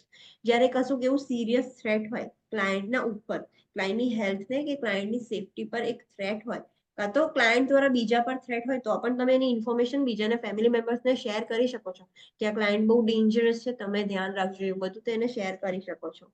To a governmental agencies authorized to oversee the healthcare system or governmental programs. Governmental agencies જે હોય, જે authorised agency હોય, એમને બી તમારે મોકલવી પડે એની information, એમને બી use કરી શકે છે. To the department of health and human services for the investigation of the compliance with the Health Insurance Portability and Accountability Act or to fulfill another lawful request. જે એવા કશાક ડિપાર્ટમેન્ટ છે, human health services department, જે લોકોને investigate કરવું, એ લોકોને check કરવું છે કે કેવી રીતે થાય છે, શું થાય છે, અંડર ધ હિપ્પા કાં તો બીજા લોફુલમાં, તો ઇન્વેસ્ટિગેટ કરવા હોય તમે એમને ઇન્ફોર્મેશન આપી શકો છો ક્લાયન્ટની. To a federal officials or lawful intelligence or national security purpose. કોઈક ફેડરલ ઓફિશિયલ્સને કાં તો કોઈ લોફુલ ઇન્ટેલિજન્સ કાં તો કોઈ શું સિક્યોરિટી પર્પસના બેઝિસ પર હોય તો ક્લાયન્ટની ઇન્ફોર્મેશન તમે શેર કરી શકો છો. To protect health authorities for public health purposes. જે હેલ્થ ઓથોરિટીઝ છે એમને પ્રોટેક્ટ કરવા માટે, પબ્લિકના પર્પસીસ માટે. કોઈ એક પર્સન એવું છે કે જેને કોઈક કમ્યુનિકેબલ ડિઝીઝ છે, તો તમારે એ બીજાને સ્પ્રેડ કરી શકશે, તો તમે એ પર્પસથી પબ્લિકના હેલ્થ માટે તમે એની હેલ્થ ઇન્ફોર્મેશન યુઝ કરી છે અને સ્પ્રેડ કરી છે કે આ વસ્તુ આવી છે, સો બી કેરફુલ. તો એમાં તમે યુઝ કરી શકો છો. To appropriate military authorities if the client is a member of arm force. Client already arm ફોર્સમાં હોય, મિલિટરીમાં હોય, તો એની ઇન્ફોર્મેશન, એને શું થયું છે, શું તકલીફ થઈ છે, બધી જ ઇન્ફોર્મેશન આપી શકો છો, પણ એક મિલિટરી ઓથોરાઇઝ મિલિટરી પર્સન હોવું જોઈએ. રેન્ડમલી કોઈ પણ એવું કે હું મિલિટરીમાંથી વાત કરું છું તો તમે એને ના આપો, એ ઓથોરાઇઝ હોવું જોઈએ. In accordance with a valid authorization signed by the client. ક્લાયન્ટે સાઇન કર્યું હોય કે આ લોકોને તમે આપી શકો છો, આ લોકોને આપી શકો છો, તો એવું હોય તો એમને બી તમે આ બધી જેની PHI છે એ શેર કરી શકો છો. In short, this are the list કે ક્યાં તમે એની ઇન્ફોર્મેશન શેર કરી શકો છો, બટ મેક શ્યોર આના રિલેટેડ ક્વેશ્ચન આવે તો એટલું ધ્યાન રાખવાનું કે ક્લાયન્ટની પરમિશન વગર તમે એની ઇન્ફોર્મેશન ના આપી શકો, અનલેસ એ એવી કશેક ઇન્ફોર્મેશન છે કે જે લીગલી જરૂરી છે, એમાં ક્લાયન્ટની કન્સન્ટ ના હોય, તમારે એ વસ્તુ જરૂરી છે. લાઈક જેમ કીધું કે પેલું MRI કરવા મોકલવાનું હોય તો તમારે એને ઇન્ફોર્મેશન આપવાની હોય, પણ એ ઇન્ફોર્મેશન કેવી હશે? એના ઇન્જરી રિલેટેડ, એના ટ્રીટમેન્ટ રિલેટેડ. હવે તમે ક્લાયન્ટને એવું કહેવા બેસો કે પાસ્ટમાં ક્લાયન્ટના આટલા મેરેજીસ થયા હતા, નામ થયું હતું, એને શું કામ છે? એને કોઈ લેવા દેવા નથી. સો મેક શ્યોર કે તમે જ્યારે બી હિસ્ટ્રી આપો છો એ રિલેવન્ટ હોય, એને જેટલી જરૂરી છે એટલી જ હોય. ક્યારે ઇન્જરી થઈ હતી, શું ઇન્જરી થઈ હતી, શું સાઇન એન્ડ સિમ્ટમ્સ આવ્યા હતા, લેબ વેલ્યુઝ, કઈ ટ્રીટમેન્ટ આપી, એટલું જ એના માટે કામનું છે. બીજી અનનેસેસરી ઇન્ફોર્મેશન એના કામની છે જ નહીં, તો એ અનનેસેસરી ઇન્ફોર્મેશન શેર નહીં કરવાની. જેટલી જરૂરી છે ફોર ધ ટ્રીટમેન્ટ પર્પસ એટલી જ શેર કરવાની. તો આ વસ્તુ ખાસ ધ્યાન રાખવાની. અગર તમે આ બધું વાયોલેટ કરશો so under the HIPAA act you will be held liable. આવા ક્વેશ્ચન્સ આવશે, HIPAA રિલેટેડ ક્વેશ્ચન્સ આવશે. Okay, so we are ending our class here.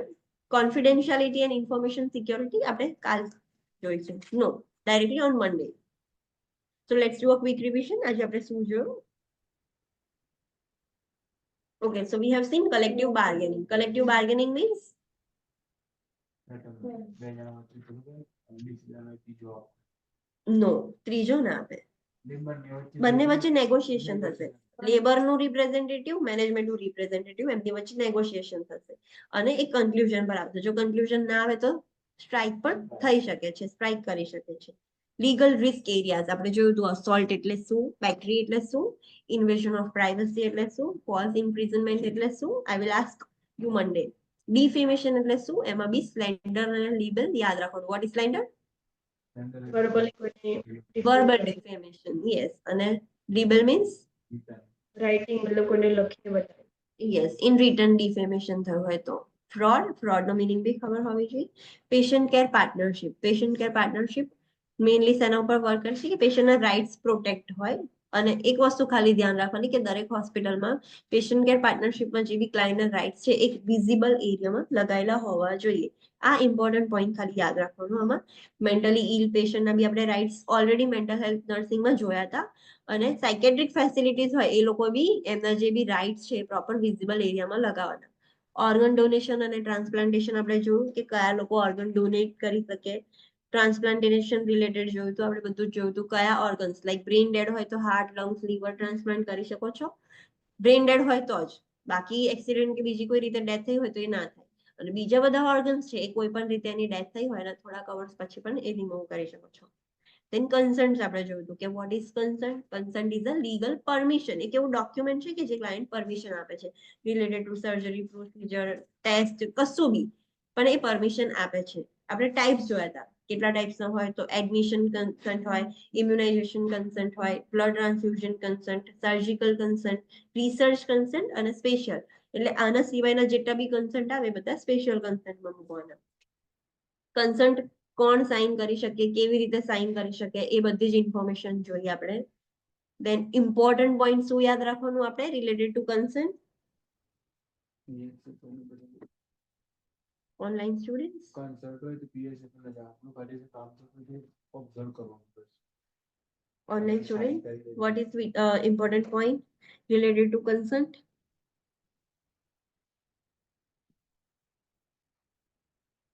No one?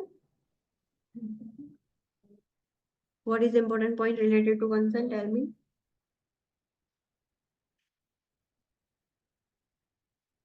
એ એક ઇન્ફોર્મ કન્સન્ટ છે, લીગલ ડોક્યુમેન્ટ છે. ઇન્ફોર્મ કોણ કરશે?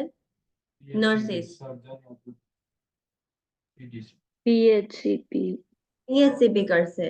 મે બી ફિઝિશિયન, સર્જન, એનેસ્થેસિયોલોજિસ્ટ છે. નર્સનું કામ શું છે? ખાલી વિટનેસ કરવાનું જ નર્સનું કામ છે. અને જે પણ તમે ઇન્ફોર્મેશન આપી છે એ અન્ડરસ્ટેન્ડેબલ ટર્મ્સમાં હોવું જોઈએ. રિસ્ક બેનિફિટ્સ બધું જ એક્સપ્લેન કરી દેવાનું. અને જે પર્સન છે એ કન્સન્ટ આપીને એમાં પાર્ટિસિપેટ કરે છે. તમારે ખાલી યાદ રાખવાનું કે આપણું કામ ખાલી વિટનેસનું છે, આપણું કામ ઇન્ફોર્મેશન આપવાનું નથી. કયા પર્સન મેન્ટલી અને ઇમોશનલી ઇનકોમ્પિટન્ટ છે એ આપણે જોયું હતું બોક્સમાં. ક્લિનિકલ જજમેન્ટ જોયું હતું કે પર્સન લાસ્ટ ટાઈમ પર વિડ્રો કરી દે છે કન્સન્ટ તો બીંગ અ નર્સ તમે કયા સ્ટેપ્સ લેશો એ આપણે જોયું હતું. માઇનર્સ જોયું હતું. માઇનર્સ મીન્સ કે જે લીગલ એજ જે સેટ કરી છે બાય ધ સ્ટેટ એના કરતા નાનું હોય એ. નોર્મલી લીગલ એજ કેટલી સેટ કરેલી હોય છે બધી જગ્યાએ 18 યર્સ. તો 18 યર્સ થી જે નાનું હોય એને માઇનર કહેવાશે. તો માઇનર કન્સન્ટ સાઇન કરશે. માઇનર કન્સન્ટ સાઇન ના યસ, પણ એનું અગ્રીમેન્ટ નેસેસરી છે કે નહીં? યસ, માઇનર કન્સન્ટ સાઇન ના કરી શકે પણ એનું વર્બલ અગ્રીમેન્ટ ઇઝ નેસેસરી. એને સમજાવવાનું, ભલે સાઇન નથી કરતું પણ એને બી ખબર હોવી જોઈએ કે એની ઉપર કઈ સર્જરી થાય છે, એના રિસ્ક બેનિફિટ શું છે, એના અન્ડરસ્ટેન્ડેબલ ટર્મ્સમાં, અને એનું અગ્રીમેન્ટ હોવું જોઈએ. કયા એવા એક્સેપ્શનલ કેસીસ હતા જેમાં આપણે માઇનર્સની સર્જરી ખાલી માઇનર્સની કન્સન્ટ લઈ લઈએ, પેરેન્ટ્સની એમની ના લઈએ, એ ચાલે છે? આપણે બધા લિસ્ટ જોયા હતા કે આટલી કન્ડિશન્સમાં આપણે ખાલી માઇનરની કન્સન્ટ હોય તો ચાલી જાય, પેરેન્ટ્સની નથી તો વાંધો નહીં. ઇમેન્સિપેટેડ માઇનર જોયું હતું. What is emancipated minor? Yes, એવા માઇનર્સ જે પેરેન્ટ્સથી ઇન્ડિપેન્ડન્ટ થઈ ગયા છે, તો એ બધા ઇમેન્સિપેટેડ માઇનર્સ કહેવાશે. એમની કન્સન્ટ લેવાની? નો, યસ, લઈ શકીએ. એમની જ લેવાની, બીકોઝ હવે પેરેન્ટ્સ ઇન્ડિપેન્ડન્ટ થઈ ગયા છે. સો ઇમેન્સિપેટેડ માઇનરની કન્સન્ટ લેવાની. એ કેપેબલ થઈ ગયા છે લીગલી કે હવે એમની કન્સન્ટ એ ખુદ આપી શકે, પેરેન્ટ્સ નહીં આપે, હવે એ જ આપશે એમની કન્સન્ટ, ભલે એ માઇનર છે. સો મેક શ્યોર ક્વેશ્ચનમાં ઇમેન્સિપેટેડ માઇનર આવે તો એમની કન્સન્ટ સાઇન કરી શકે છે. પેલા માઇનર્સ નથી કરી શકતા, એક્સેપ્ટ ફોર વન કેસ. જે કેસીસ આપણે જોયા હતા આટલા કેસીસમાં ભલે એ નોર્મલ માઇનર છે, એની કન્સન્ટ થી ચાલી જશે. સો આ કન્ફ્યુઝિંગ થશે, તો મેક શ્યોર કે આ વસ્તુ ક્લિયર હોય માઇન્ડમાં. Then Healthcare Insurance Portability and Accountability Act, HIPAA. HIPAAમાં મેઇનલી શું યાદ રાખવાનું? આપણે શું જોયું HIPAAમાં? PHI, પર્સનલ હેલ્થ ઇન્ફોર્મેશન એમને લીક નહીં કરવાની. We have no right to leak PHI unnecessarily. PHI માં શું હોય? પેશન્ટનું પાસ્ટ, પ્રેઝન્ટ અને ફ્યુચરમાં કઈ ટ્રીટમેન્ટ થશે, પેમેન્ટમાં યસ, પેશન્ટની પાસ્ટ, પ્રેઝન્ટ અને ફ્યુચર રિલેટેડ હેલ્થ હિસ્ટ્રી બધું જ હશે અંદર. ટ્રીટમેન્ટ, પેમેન્ટ બધું જ. તમારી જોડે 2 વર્ષ પહેલા કોઈ પેશન્ટ ટ્રીટમેન્ટ લેવા આવ્યું હતું અને પછી તમારી જોડે આવશે ને, ખાલી તમે પેશન્ટનો કોડ નાખશો ને બધું જ એની ઇન્ફોર્મેશન હોસ્પિટલના જે મોનિટર પર હોય ને આવી જાય. એક એવું બધાનું બનાવેલું છે. તમે તમારા હોસ્પિટલમાં તમે 2 વર્ષ પછી બી જાઓ કોઈ ટ્રીટમેન્ટ માટે, તમે કહો કે મારો આ હોસ્પિટલ નંબર જે આપ્યો હોય તો એ લોકોની જોડે બધી ઇન્ફોર્મેશન હોય છે ને કે આ વખતે તમારી સર્જરી થઈ હતી, એ વખતે. તો હા, તો this is all the information, એને PHI કહેવાય. સો HIPAA એવું કહે છે કે આ જે PHI છે તમારે પ્રોટેક્ટ કરી રાખવાનું. એ ક્લાયન્ટને બી સમજાવે છે કે તમારા રાઇટ શું છે અને તમે કઈ લીગલ એક્શન્સ લઈ શકો છો જો તમારી PHI લીક થાય તમને એવું લાગે છે તો. એમાં ક્લાયન્ટના રાઇટ્સ હતા કે HIPAAના અકોર્ડિંગ ક્લાયન્ટના રાઇટ કયા કયા છે અકોર્ડિંગ ટુ PHI. PHI ના રેફરન્સમાં એમના રાઇટ છે, કારણ કે એમની પોતાની ઇન્ફોર્મેશન છે. તો આપણે એના રાઇટ્સ જોયા હતા. અને ક્યારે આપણે એ PHI યુઝ કરી શકીએ છીએ, કઈ જગ્યાએ ડિસ્ક્લોઝ કરી શકીએ, કઈ જગ્યાએ એમની પર્સનલ હેલ્થ ઇન્ફોર્મેશન આપણે યુઝ કરી શકીએ, તો એનું લિસ્ટ આપણે જોયું હતું. એની ડાઉટ ઇન ધીસ? હશે તોય નહીં કે ક્યારે બતાવે મેડમ, તો અમે છૂટી જઈએ. Okay, so enjoy your weekend. C you directly on Monday at 9 AM. Thank you. Thank you ma'am. Thank you, ma'am.